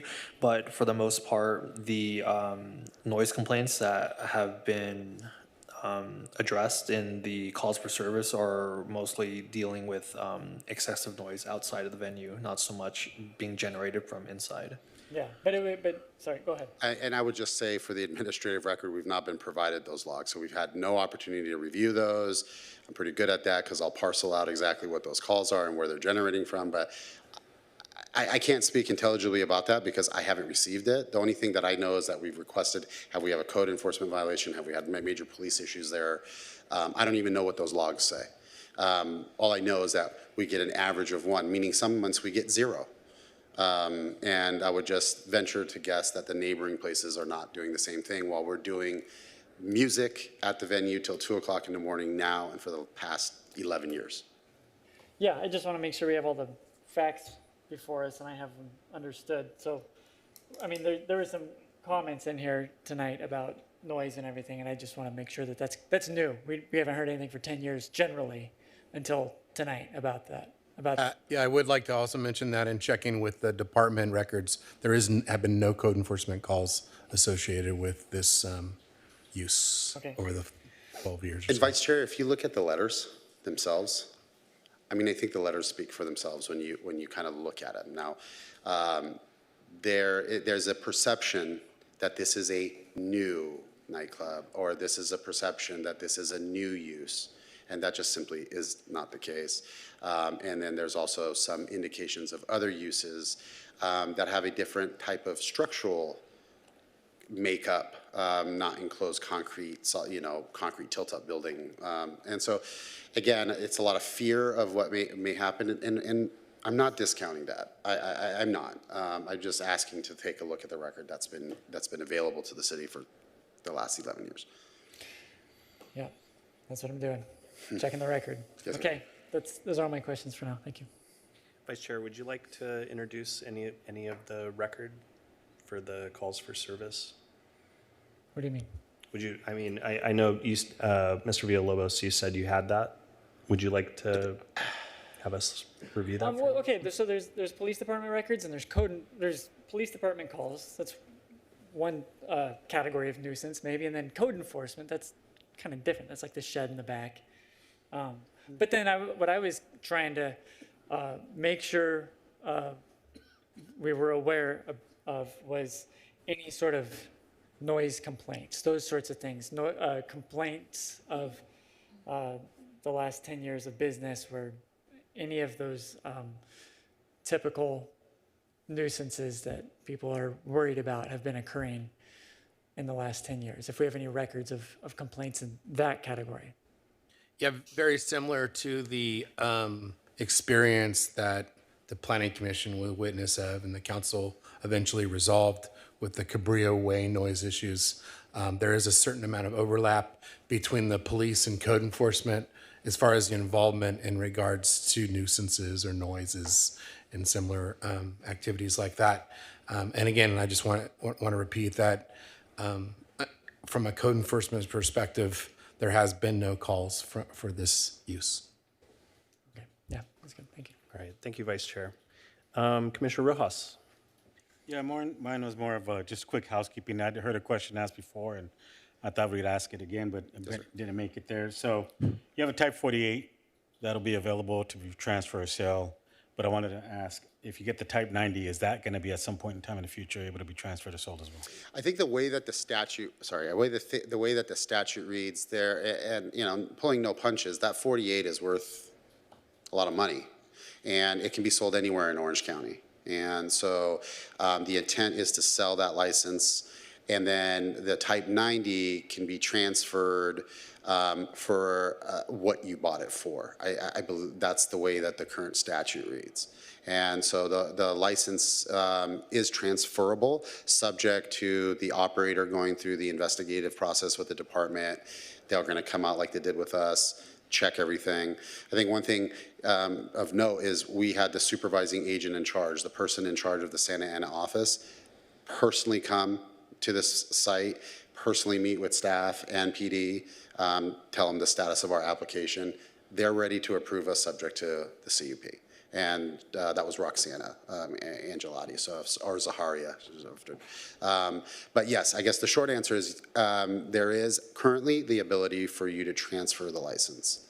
Okay, that was it. Just a housekeeping item. No problem. And it's an original license. There was a question about that. These are original licenses. And so when we did file this application, we went through the original application process, which requires notice and things like that, and everything came back good. Fair enough. Thank you. Thank you, Commissioner Rojas. Anyone else before we move on? Yes. Yes, Commissioner Andrade.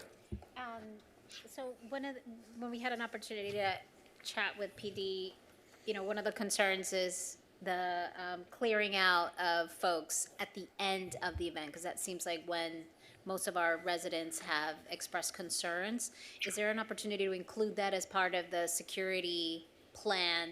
Sure. Clearing altercations, making sure they're not littering the area, because it's a shared space, lots of community, lots of businesses there. So you're open to that. Of course. I think the idea is, as the chief had pointed out, was partnership. And that agreement, I'd venture to say it's pretty detailed compared to maybe what you guys are normally getting for facilities. It's a living document. It changes all the time. If there's something that's missing or there's something that needs to be addressed, I've offered personal contact information, my managers, the team, everyone. So yes, we want to get people the heck out of there as fast as we can as well, because people want to go home. And we want everyone safe, and we don't want to disturb anyone. So we will certainly add that to the security manual. And I will tell it in front of you, Chief, whatever in that security manual, including options with regard to the drug stuff, all that stuff is really, it's kind of through the use of security experts. I mean, this wasn't just something I magically created on my own, although I'll take credit for it, but with security consultants. And so we've had that question before. For example, in Pasadena said, absolutely do not flush it. We want it. And if we don't come, then hold on to it and you're safe, right? Uncomfortable, but whatever PD wants for us to do in that security manual within reason and sense, it's good for us too. So we're willing to do that. So the answer is yes, ma'am.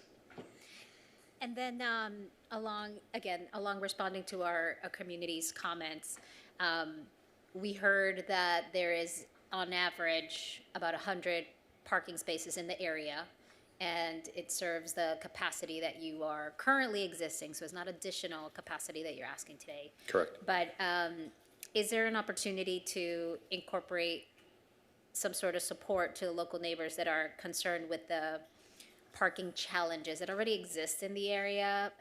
One of our constituents here, David Smith, suggests, at some point they hired guards to kind of make sure to help mitigate that people aren't parking where they shouldn't be. Is that something you would consider? Frankly, no. I mean, to be honest, I mean, because how do you tell one business to hire guards and all the other businesses not to? I mean, because we're asking for something. I mean, if the business owners all came together and said, hey, let's all split this, sure. You know, but to take the burden, particularly with our track record, it's a little tough, right? So I wouldn't advise a client to do that, and I don't think any business person would do that, just simply because it's patently unfair to them. Now, if the police department or planning comes and says, these are your problems, and we've got you, and these are your problems, well, that's a whole different story. But as you know, the lab and the other place, I forget the name of it right now, it's escaping me. The camp. The camp, thank you. I was just there. The lab and the camp, they're busy. Also have the Yeah. same challenge, yeah. Yeah, Okay. so, But you would be open to a community effort to really, again, be a partner, like you've said. look, we talked about murals and we talked about things. The idea for us is to be a long-term staple in the city. And so part of that is community outreach. We get that. We know successful businesses do that. Yeah. And, you know, over the course of the last almost 3 years that I've been working with these folks, I found them to be very reasonable. I think, you know, even today, giving up what we've given up is significant in terms of our operations, but it's our way of saying, look, yes, we hear it and we're willing to give the branch and give us the opportunity. Just give us the opportunity to show you what we're about and what we can do. And the chief will tell you, and I told him, and I'll tell you folks too, if my clients get out of control, they won't get my support. So it's really, you know, I'm not operating the business, they are. They've been doing a great job for all these years. Just asking you not to condemn them before they give the opportunity to do it. That's really it. Yeah, and just piggybacking off of that, yes, that was one of the quick conversations we had in the break, which I guess I'll disclose. Sorry. But one of the ways, you know, just going along with being an existing city, you know, and one of our general plan goals is to continue to be city of the arts, Arbor City, lots of other acronyms. So would it be great to see a little aesthetic improvement? That was one of the things that I think stood out, I think, from the business when looking originally at the location. Would it be such a great way to kind of incorporate with the existing business, adding a little splash of color, maybe a beautiful mural that our Arts Commission, I'm sure, would be honored to approve. So just a consideration as you're coming into the neighborhood. Absolutely. Awesome. All right, thank you, Commissioner Andrade. Anyone else? I have some housekeeping, if I could. Yeah. I have a question for you after you. Oh, then please go first. Okay, and this is going to sound really trivial, but I had to make a note of this when I read your security plan. Okay. Page 27 under Chapter 13A, subsection B. It says arm wrestling is unacceptable behavior. Where did that come from? Yeah, well, just like staff carries over some stuff, it's just really kind of a way to train the staff about physicality of customer behavior, right? Because what ends up happening is an arm wrestling match can turn into, you know, I don't want to use the word that I was thinking, but, you know, we just don't want people to kind of get into that behavior. Arm wrestling, thumb wrestling, foot wrestle, whatever. But we just put that kind of as an example. It is a carryover from the olden times, like Over the Top with Sylvester I know, Stallone. Sylvester Stallone. That's what I was thinking. Like Sylvester would not be happy about this. But we do that because it just gives the staff an idea of kind of what to look out for. Because I'm going to sound politically incorrect, but men, you know, physicality can lead to things. And so the idea behind that is really watch what your guests are doing. Yeah. If you see them kind of getting rough housing and doing that stuff, that's not activity that's only activity that could lead to something bad. You got to calm it down. Yeah. So, hooting leads to hollering. That's it. Right? That's it. All right. Was that it? No, that's it. Go ahead. That's pretty easy. All right. And I wanted to thank Commissioner Sitch for this, but 12 and 13, conditions 12 and 13, I think that Again, because we look at these conditions and I drive these through the client's head, and because these will be on the property for, presumably ever, I don't want the change of a commission or staff to some time later be a problem. So condition number 12, I would just ask that that be removed in its entirety, simply because of the new bill. We're not required, and so I think this is superfluous and could lead to confusion. So I would ask that condition 12 be removed in its entirety. Condition number 13, I would ask that the last sentence be removed in its entirety that reads, the required parking spaces shall be exclusively available to the proposed arena OC at least 30 minutes prior to the opening of the venue of the business for the same, under the same logic of the AB bill. I don't mind the reciprocal parking agreement part, but those two, because I think they'll cause confusion down the road, I would just ask that those be removed. Additionally, we would agree with the conditions or those issues that would assuage the police officer or the police department's concerns. And so we would ask that the conditions related to the days and hours of operation be amended such that July 4th, New Year's, and Halloween be only 21 and over events. So we're saying yes, we're okay with that. And that we would limit our 18 and over events to 1 day a week. Is that okay? Or do you want it more specific? Thursday? Thursday's fine? Thursday. With the understanding that can I take a second? Mm-hmm. Yep.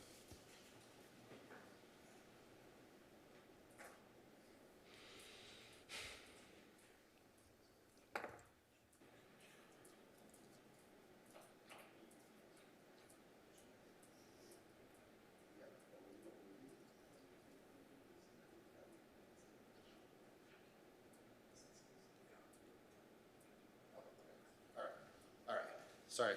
The only caveat to the 1 night a week is that if we were to throw a charitable event or another event that was 18 or over, I don't want to make it sound just charitable. If we're throwing an event that's 18 and over, that doesn't happen to fit with the schedule on a Thursday, that we would first have to seek the approval of the planning department, who would work with the police department to review the event and approve it. That's going to be very exceedingly rare. It's not every, how many times a year?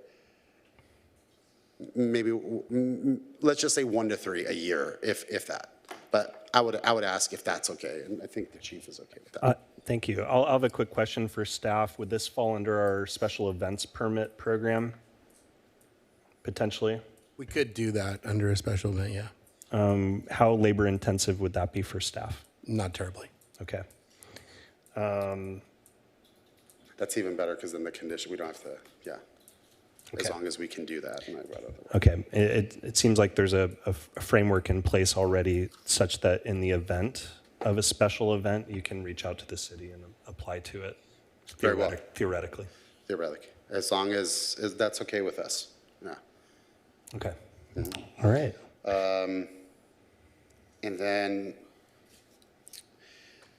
the one question I had from my perspective is with regard to question 28, which is the review, which is also something that we offered or volunteered. We just wanted to know what the applicant and or my responsibility in working with the applicant would be, if that's something that we actually attend, Mr. Drapkin, or is that something that happens internally, and then if something's wrong, then you bring us in? Are you talking about the 6-month and the 1 year operating? Yeah, I just want to know, do you need anything from us? Are we expected to be here for that review, or is that something that's done internally and subject to, if there's issues, then you would call us in? I just want to mark it on my calendar and know what's up. Director Drapkin? I would plan on being there for the 6-month and the year review. Okay, so it'd be agendized or? Correct. Okay, okay, very well. Anything else?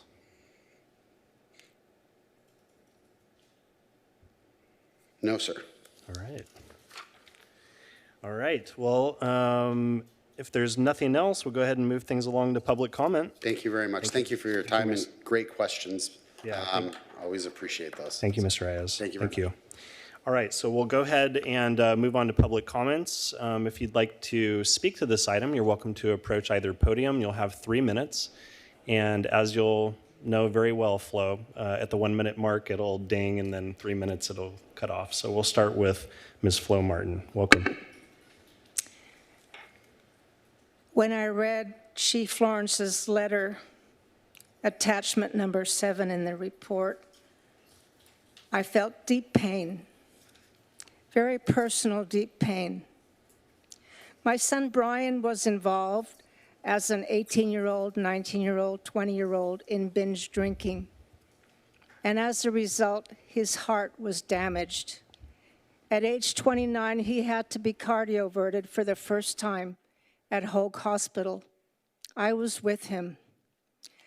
By the time he reached age 34, he had been cardioverted some 18 times because of atrial fibrillation caused by alcohol abuse. At age 34, he suffered a sudden cardiac death on a basketball court near UCI. Fortunately, 2 paramedics from the Orange County Fire Authority, Station 4, were just 1 mile away. They did CPR. That didn't work. They did lidocaine injection to the heart muscle. That didn't work. They ran for the portable defib machine, and my son's heart recognized that and started working again. Since then, he's been cardioverted more times. When I read the issuance of an ABC Type 90 alcohol license to allow for 18 and over in paragraph 1, and in the last paragraph, the addition of 18 to 20-year-olds into an environment that sells alcohol, which creates an inherent concern of underage drinking, my heart sank. I ask that the request for the AB Type 90 alcohol be denied. Thank you. Thank you, Ms. Martin. Anyone else in chambers wish to speak? Welcome. I believe you received my email and follow-up pictures from an evening out of, I'm not saying this institution, but other places in the area. I have been an owner in Pentridge Cove for over 10 years. I'm also on the board for the Homeowners Association. We don't want this to be a repeat of the Shark Club incident from 2014 to 2017 with the excessive fighting and the carryover into our complex of drugs and alcohol. From looking at their ads on Instagram, and this is what they say for the live entertainment, ass-shaking music to me means heavy bass, which we again will hear in our complex, and banging on our walls of our bedrooms till 2 a.m. I want to know how that music is going to not affect the outside area with coming into our complex. And with the parking, there is very limited parking on both sides of Randolph. So if we see vehicles which are going to frequent this place or anything else from the camp, we will have our security patrol immediately tow these vehicles because we pay to park there, we pay to live there. And we constantly see people parking in our complex and walk across the street to the camp. So we will have to pay extra money now to get our patrol to come earlier in the day, earlier in the night, and start towing these vehicles. The noise is excessive now, the way it is, so be ready for more phone calls to the police department on a nightly basis. All right, thank you, ma'am. Anyone else in chambers wish to speak? All right, seeing none, Anna, if we could move on to telephone or Zoom, I'll just say real quickly that if you're on Zoom, you can use the raised hand option. If you're on the phone, you can hit *9 to unmute yourself when called upon. Anyone in the queue? Annie Bishop, you may provide your public comment. Welcome, Mr. Bishop. Hey there, my name is Annie, and I'm a resident of Costa Mesa, and I'm actually a homeowner. I also own a unit at the Pendridge Cove Association. My unit is near the intersection of Baker and Randolph. It's across the street from the location that's being discussed, Arena OC. I'm actually calling in support of Arena OC, and I'd like to explain why. That essentially, Arena OC is not necessarily a new establishment. It seems like they've been open for the better part of a year.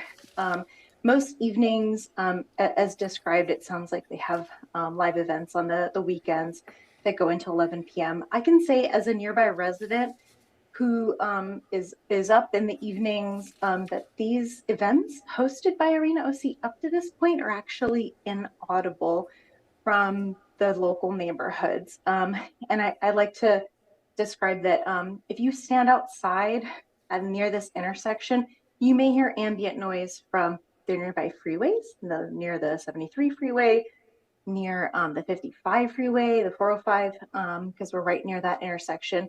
You may hear ambient noise from Baker, from Bristol Street, just from cars driving by. You may hear ambient noise rarely from cars driving by that have their speakers blasting loud outside of their vehicles, but I've actually never heard Arena OC. I've gone to other local establishments such as the Green Cheek or Gun Whale. They're also open not till 2 a.m., but late into the evening, and you really can't hear any ambient noise at all from Arena OC. And so, because I just don't really think that ambient noise is a major concern, I just wanted to point that out as a homeowner who lives in this area. I've actually never heard that. I do also want to mention, I hear another resident nearby mention parking. We do actually, as part of our homeowners association, have a private security company that makes it clear that there's no guest parking in our communities. So that shouldn't be an issue. Now, if folks want to park on the public streets, then that's their public right of way to be able to do so. But I've never seen personally an overflow of people parking in our private guest parking spaces. I've never seen security come and tow people overnight. It's just not an issue that I've personally witnessed, and so I don't anticipate that that will be a new issue, just because of them being open a couple hours later. And just in general, I think that folks live in this part of Costa Mesa because of an enjoyment of the amenities in the neighborhood that are nearby. So personally, I'm really grateful to be able to have bought my home when I did because of where we live in Costa Mesa. I mean, I could have purchased a home anywhere in Orange County. I love Costa Mesa, and I specifically. All right, thank you, ma'am. Sorry your time got cut off at 3 minutes. Anyone else, Anna? No, there is not, Mr. Chairman. All right. We'll go ahead and close the public comment portion of the public hearing, and I'll ask my colleagues if you have any further questions for the applicant. All right, seeing none. I do have one question, so if you could come up real quick, Mr. Ayaz. Thank you. Regarding sound insulation, can you tell me a little bit about the interior design and construction of the club such that it would contain bass, noise, et cetera? Sure. I think if you look at the photographs of the building, there are no real exterior windows. There's just the entryway. The way the entryway is designed is it's removed from the sound source, which is towards the back right corner. The building is made of, it's a concrete tilt-up, so the walls are concrete. There is, between us and, let's say, that particular neighborhood. There's the backside of the actual industrial unit that houses other uses directly behind us that act as a buffer. Then there is a parking lot that acts as a buffer. Then there is a unit within that Huddle Shopping Center. I don't know exactly what that building is. Then there's Baker, and then there's the residence. The noise is pointed towards the interior parking lot. And when I say the noise is pointed that way, I mean, there's no noise really coming out. As in away from Pentridge Cove? As in away from Pentridge Cove. And in the parking lot, the twin of that building essentially exists. So there's another concrete building where Gunwale and those folks are. And so there's another concrete building and then another building behind that and then nothing the other way. Gotcha. Okay. Thank you. Any other questions here? All right. I think that's it. And thank you, caller, if you're still listening. Pardon me? I just wanted to thank the caller who called. That's all. Yeah. So you're welcome to make any closing comments if you'd like, sir. Well, I think certainly disheartening to hear the threat that we're going to get calls. I mean, I hope that the neighbors, if they would like, we would open our doors to them. They could come to an event. They could listen to the music. It's just not us. And so we would, if they have all my contact information, I'm happy to share my contact information.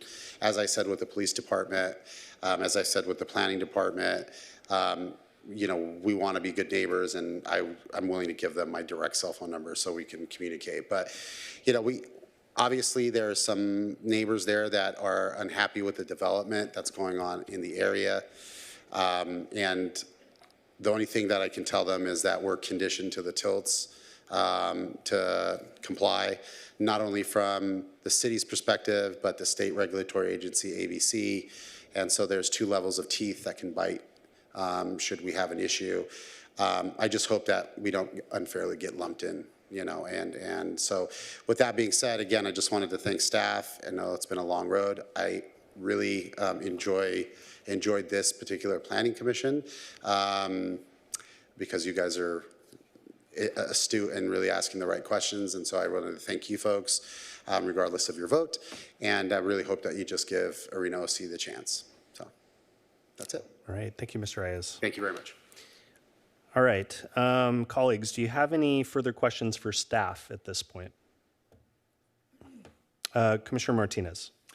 Yeah, so since one of the conditions is that this item be returned to us in 6 months and 12 months, I wanted to ask, I guess again, like what will we be looking at exactly? Like, are we just gonna look at police calls for service? Are we looking at noise levels? Like, are we doing a preemptive noise study?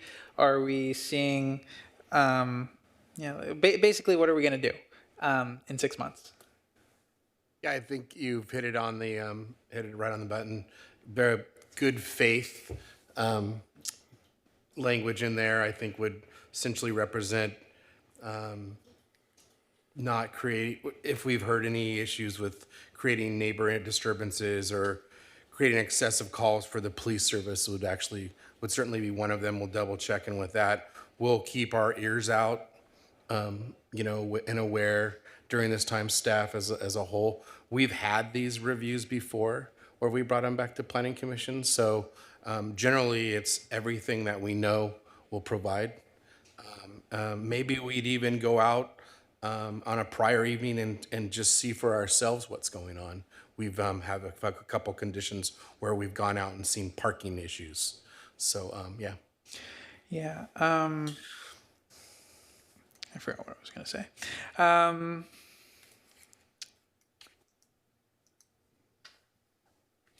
At the subsequent meeting, 6 months, 12 months, would we also get the chance to revise the conditions of approval? Yes, that's part of the condition. Okay, those are my questions. Okay, thank you, Commissioner Martinez. Anyone else? Vice Chair.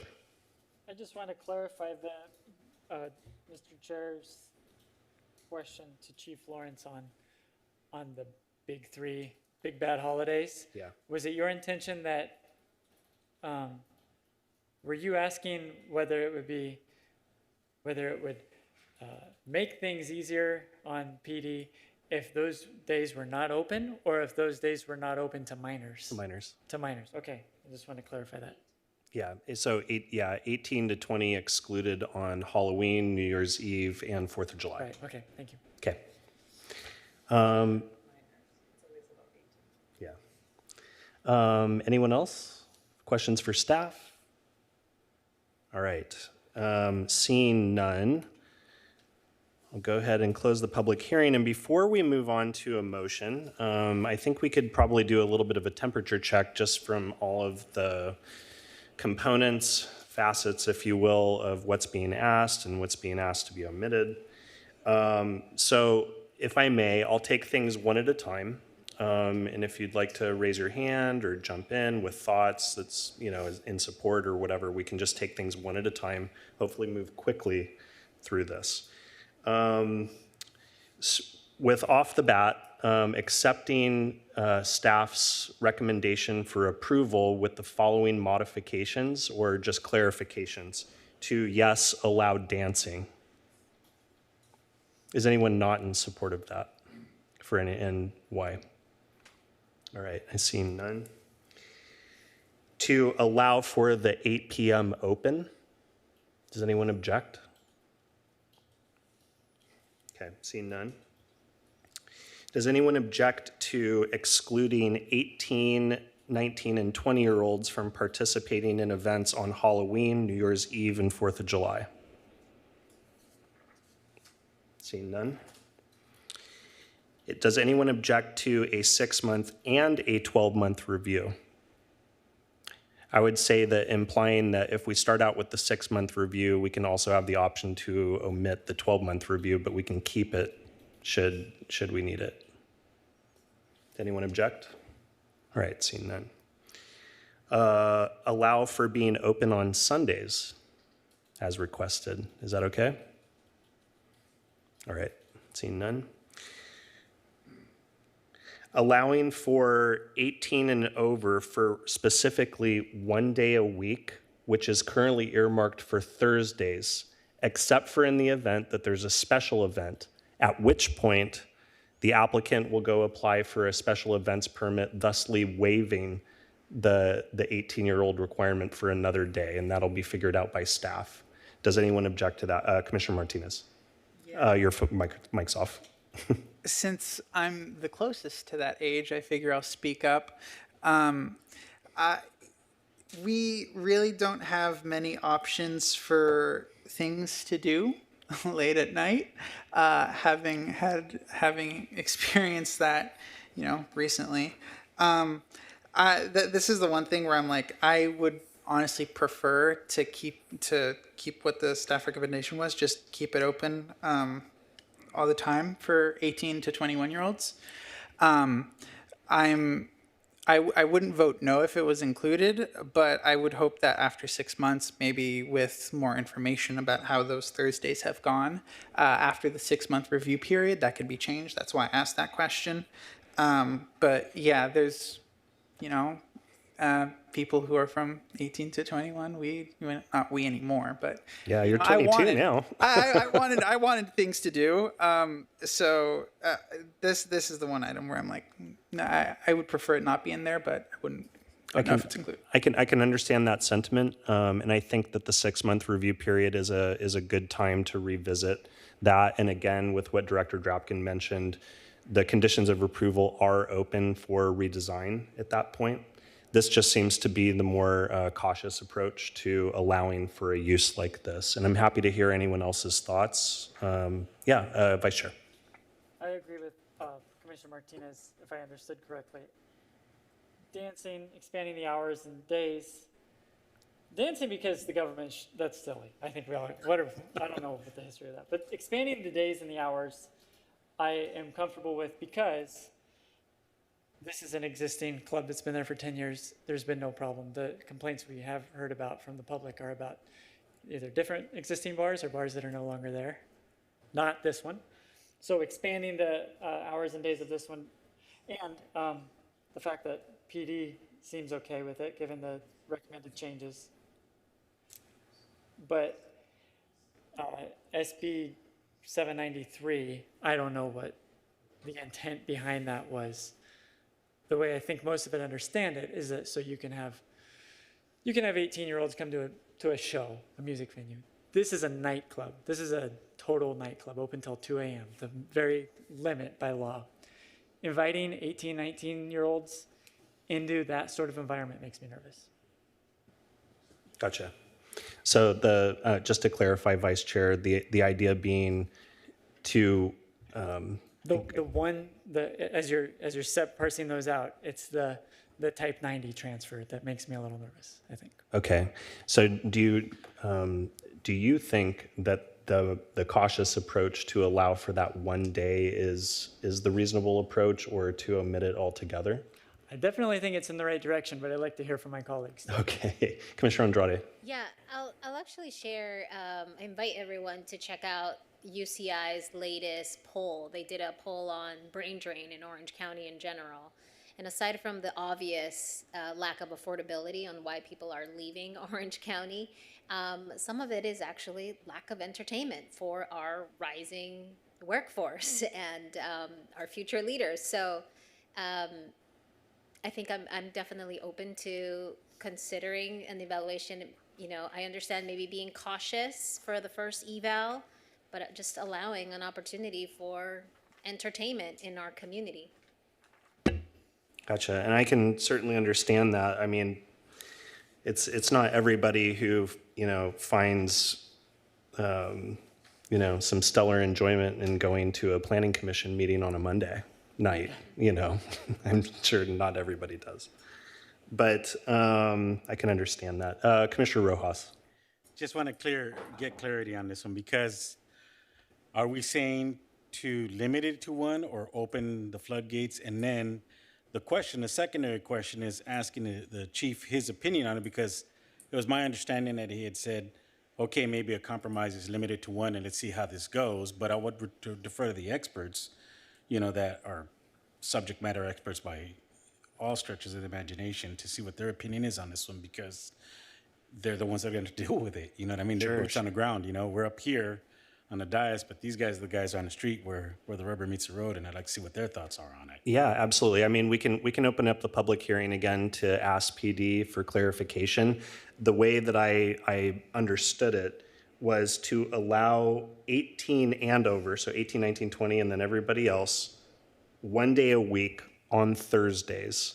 And in the event that there's a special event of which they've applied to do through our city staff, then they would waive that one Thursday the 18-year-olds can participate and move it to another day of the week, just for that week. Right. No, I did understand that part, but we're changing that entire narrative on right now, and I'm like, okay, well, if we go the opposite direction, what is the stance on that?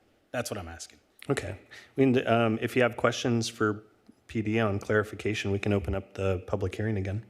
I'd like to hear that, just to be on the record that we're getting everything. Absolutely. We'll go ahead and open up the public hearing again. And Chief, if you wouldn't mind pointing to some clarification on this item, we'd much appreciate it. Thank you, Mr. Chair. I think that the sensitivity for us is when you introduce 18 and over to a nightclub venue where there's alcohol being sold. I think the compromise of 1 night a week on a Thursday night is a conservative, safe approach. A review in 6 months, I would caution 6 months, because our experience is these things are very seasonal. For example, during the summer months, kids are not in school, college is out of session. So June, July, August is going to look remarkably different than December, January, and February.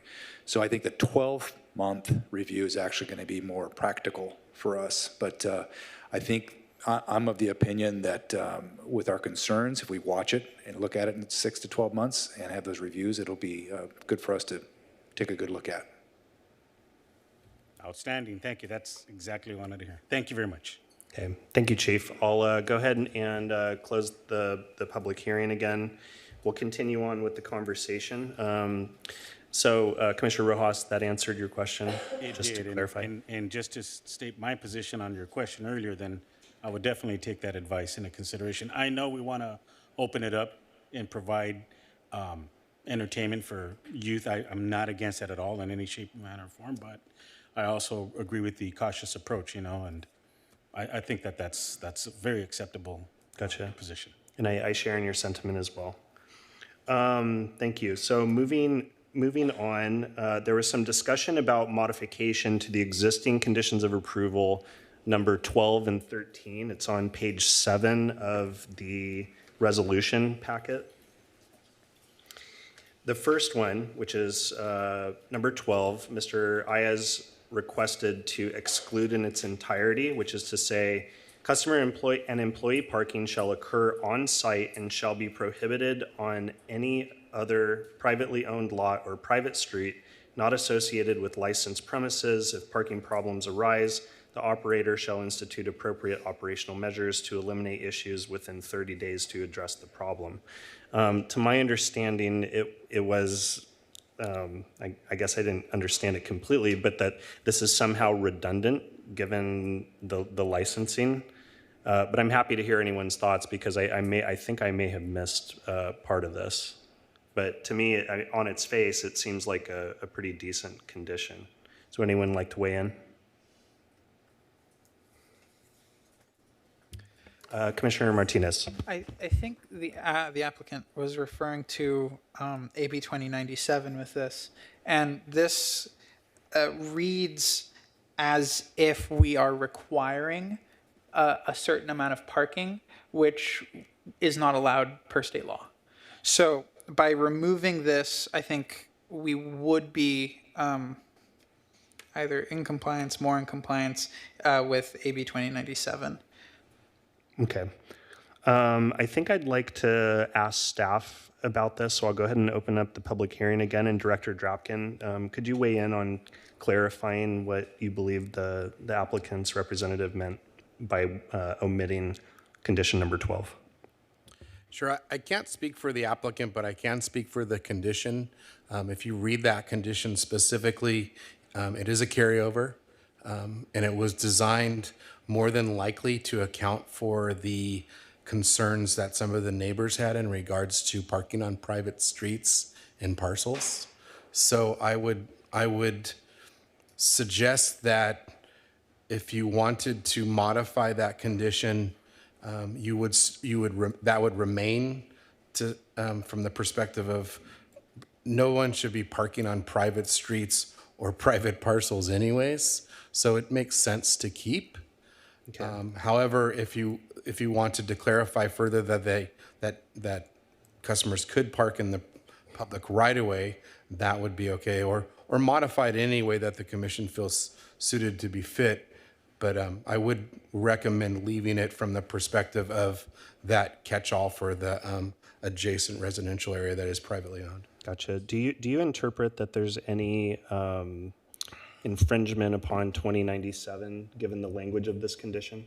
No, I could, however, work with the city attorney a little bit more, and we could kind of dive into it. Again, this 2097 has got a lack of testing at this point, and it doesn't have a lot of support information or best practices, so to speak. So I don't think that there would be any reason, like I said, to take away. I don't even think leaving shall occur on site. It doesn't say that they're required to have parking. It just says they should be parking on site. 2097 doesn't say that they shouldn't not park on site. So why not make them park on site? There's parking there until that parking lot's full. Mr. Rodriguez, I see your light on.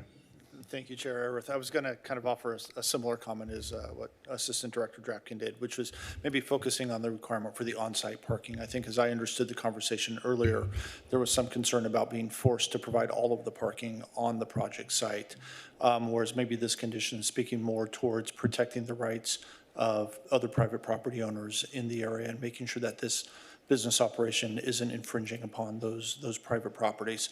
But agreeing with Commissioner or Assistant Director Drapkin's recommendation that if the commission were inclined to modify this, either focus on taking out the shall occur on-site requirement and just leaving the condition as customer and employee parking shall be prohibited on any other privately owned property that's not affiliated with the project site, might address the concerns.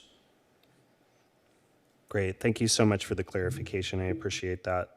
All right, so I'll go ahead and clarify. I'll close the public hearing again so I can speak.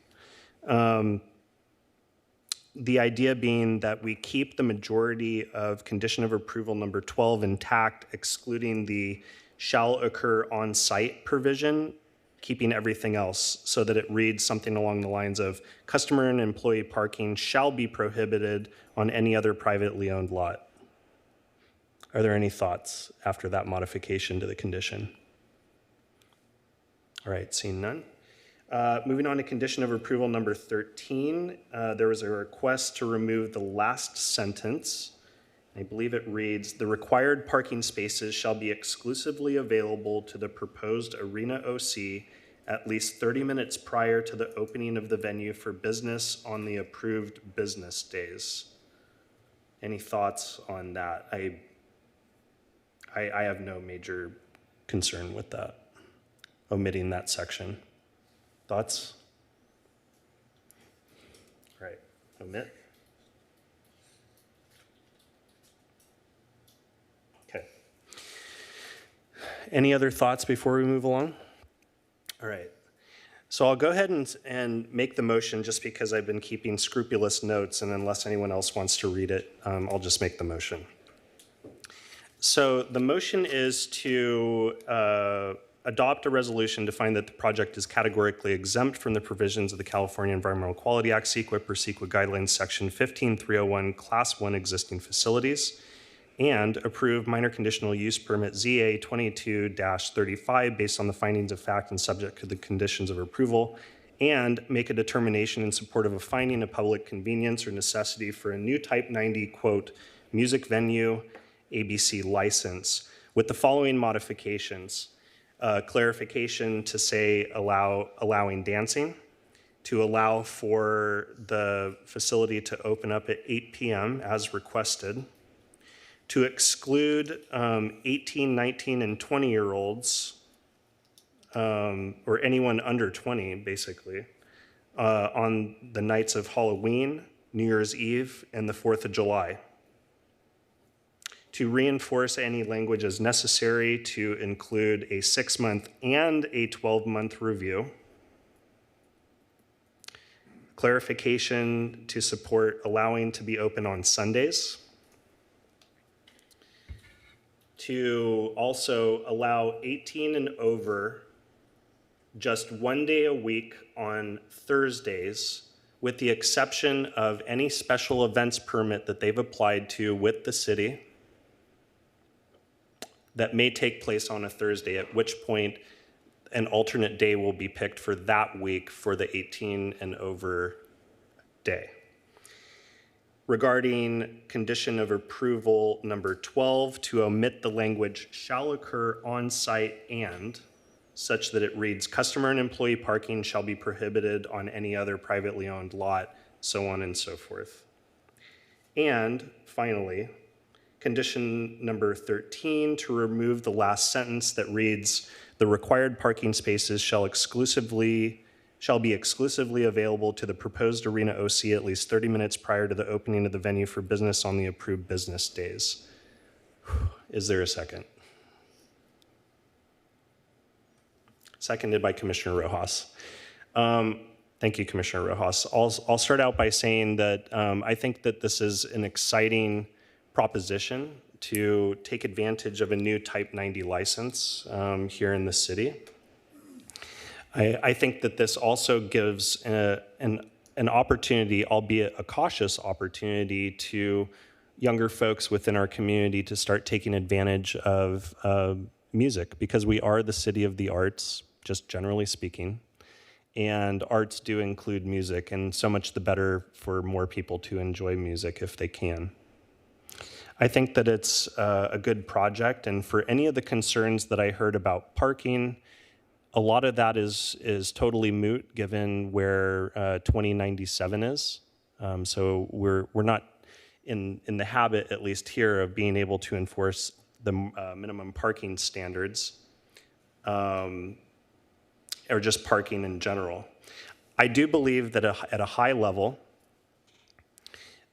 there's enough belt and suspender approach here to account for any of the externalities that may come up, be it parking, be it people issues that are on the street, age restrictions. I think that with the modifications that we can agree to, if we can agree to it, that this pretty much captures everything that I would ever have concerns about. And seeing as how it comes back in 6 months and 12 months, that allows us to modify it in either direction, given the information that we learn from PD and from staff. So I won't overtalk it because we've been at it now for a while, but Commissioner Rojas, thoughts? You pretty much lined down 90% of what I was about to say anyway. Okay, I can't wait to hear the 10%. But, yeah, no, essentially that's it. I know we had to thread the needle on this one.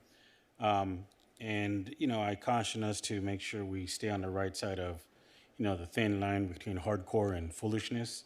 And I think we've taken a responsible approach to this, particularly with a 6-month and a 12-month review. So I'm satisfied with the way the conditions have been modified and support the measure. Okay, thank you, Commissioner Rojas. Anyone else wish to speak to the motion? Commissioner Martinez. Yeah, so I was keeping track as you made your motion. I guess I just want to clarify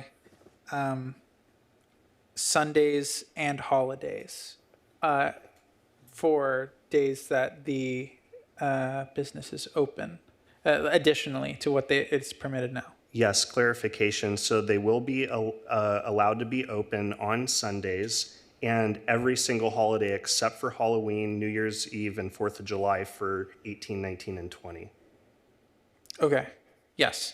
I think the only changes were conditions of approval 12 and 13, and then the 1 day a week and holidays for 18 to 21 and special event. So most of it probably just exactly the same. And yeah, I'll support the motion. Okay, thank you, Commissioner Martinez. Vice Chair. I have another question, just clarification. This is, so the whole thing about minors being allowed is, that's the whole reason for the Type 90 license. But if we let them surrender their Type 48 and get this Type 90, but then restrict the whole purpose of it, I guess that's legal, right? I guess that's okay. We could let them do that, and then we could let them do that theoretically and just not let them have minors on site. The city can do that. It's my understanding, Vice Chair, that ABC allows us a pretty wide berth on the conditions of approval to approve it or not, or modify just about anything we see fit. Okay. That's my understanding. Okay, my thoughts real quick while I have the mic. Any talk on parking is unwise, to put it as mildly as I can up here, because we're talking about an establishment where people go to drink heavily and use. We're all adults, we know that, right? That's what nightclubs that are open till 2 are. It's heavy drinking. Talking about parking is insane. I don't want to talk about parking. Randolph should be charging for parking if there's a problem, obviously. I think Orange County is saturated with things to do. And to enable 18 and 19-year-old girls into environments where there's a bunch of drinking men is unwise. We know why men go to nightclubs. And we know what peer pressure is. And we know what the outcomes are going to be. So everything is fine about this. The Type 90 transfer so that they could get minors in there with everybody makes me nervous. So I'm not in support of the motion. Okay, thank you, Vice Chair. Commissioner Zick. Was it the interest or intention of the maker of the motion to add a condition of approval that the unpermitted structure be demolished? No. Okay. Regardless of that, I will definitely not be supporting this motion. Business has been operating for years and years, and presumably with little problem with the neighbors. We don't have a packed auditorium of neighbors complaining. We don't have extensive list of complaints that PD or staff have introduced. So I'm generally not opposed to this business continuing to operate the way they've been operating. They want to add dancing as a condition. I don't see that as a problem. They want to extend their hours of operation. I don't see that as a problem. Adding 18-year-olds into a nightclub, which is essentially what it is. I mean, you could talk music all day long. I love music, you love music, we all love music. This isn't a music venue. If you didn't check out the Instagram page, you should have. Sends the wrong message. Sends the wrong message. You know, on so many applications, staff consults with PD to see what they think. Whether it's a alcohol license for some new restaurant or whatever, they're always consulting PD. And we generally get from PD a letter that essentially says, we don't have a problem. That isn't this letter. In the politest language that I would expect from a law enforcement professional, this letter screams to me, don't do this. And yet we're trying to shoehorn in a way that we can do this. Well, let's cut down the hours. Let's make this modification. Let's make that modification. I appreciate as hard a work as staff has done to find a way to check every box that makes this thing compliant to their way of thinking with the findings that a condition of approval or a modification to that would entail. Is it compatible with other developments? Yeah, I suppose you could make that argument. Is it increasing or changing the use or density or intensity that wouldn't be in compliance with the general plan? No, I think it's pretty consistent with that. Is it detrimental to the health, safety, and general welfare of the public? Absolutely it is. We're telling 18-year-olds, come on into this nightclub. Can't do it over there. That's a type 48 nightclub. This one's a type 90. Yeah, come on in. The water's fine. No. If you've convinced yourself that this makes sense for 18, 19, and 20-year-olds, I just wouldn't agree with you. And I think Vice Chair made the point that there's many recreational opportunities throughout Orange County for this age group. The staff report even identifies several that are in Santa Ana: the Observatory, the Constellation Room, La Santa, the Yost, Coach House. Now, if you feel like you need this because you don't have alternatives, you haven't looked around. I won't support this motion. Okay, thank you, Commissioner Zick. Anyone else wish to speak? Yeah, Commissioner Cleveland. I was undecided about this coming into this meeting, and I've listened closely to both sides. I will be supporting the motion. There is no change to the capacity. There is no change to the noise. It's the same music that was being played before. DJing is a form of music. There are many festivals that are all around DJ music. And 18 and up women are adult women, and I don't think we should be telling adult women what's good for them. Wise words, thank you. Anyone else? Commissioner Andrade. Yeah, I mean, piggybacking off Commissioner Klepak's comments, I mean, I don't think there's any laws banning entertainment, and it's really not our position to make assumptions of what folks are doing, not doing what their intentions are in any space, and so again, I feel like that's completely obsolete and outside of the bounds of what we're here to do as a planning commission, right? Where in many other cases, we're not too concerned about over-concentration about business types, so I don't think we should apply that here either. So I'll be supporting the motion. All right. Thank you, Commissioner Andrade.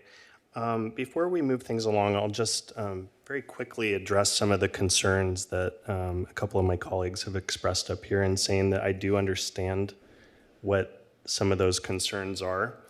I think part of the intention of taking the time and care that we did earlier was to account for those risks or externalities, and to try and mitigate that the best we could, not only on its face, but also in the future when it comes back to us, not once, but twice. So it'll be, I think, in all of our interests to see if this works, and if it doesn't, then we'll just have to see 6 months. Otherwise, there's plenty of fodder here to do enforcement action should anything arise. So that's what I think we've built today. So with that, Anna, if we call the question.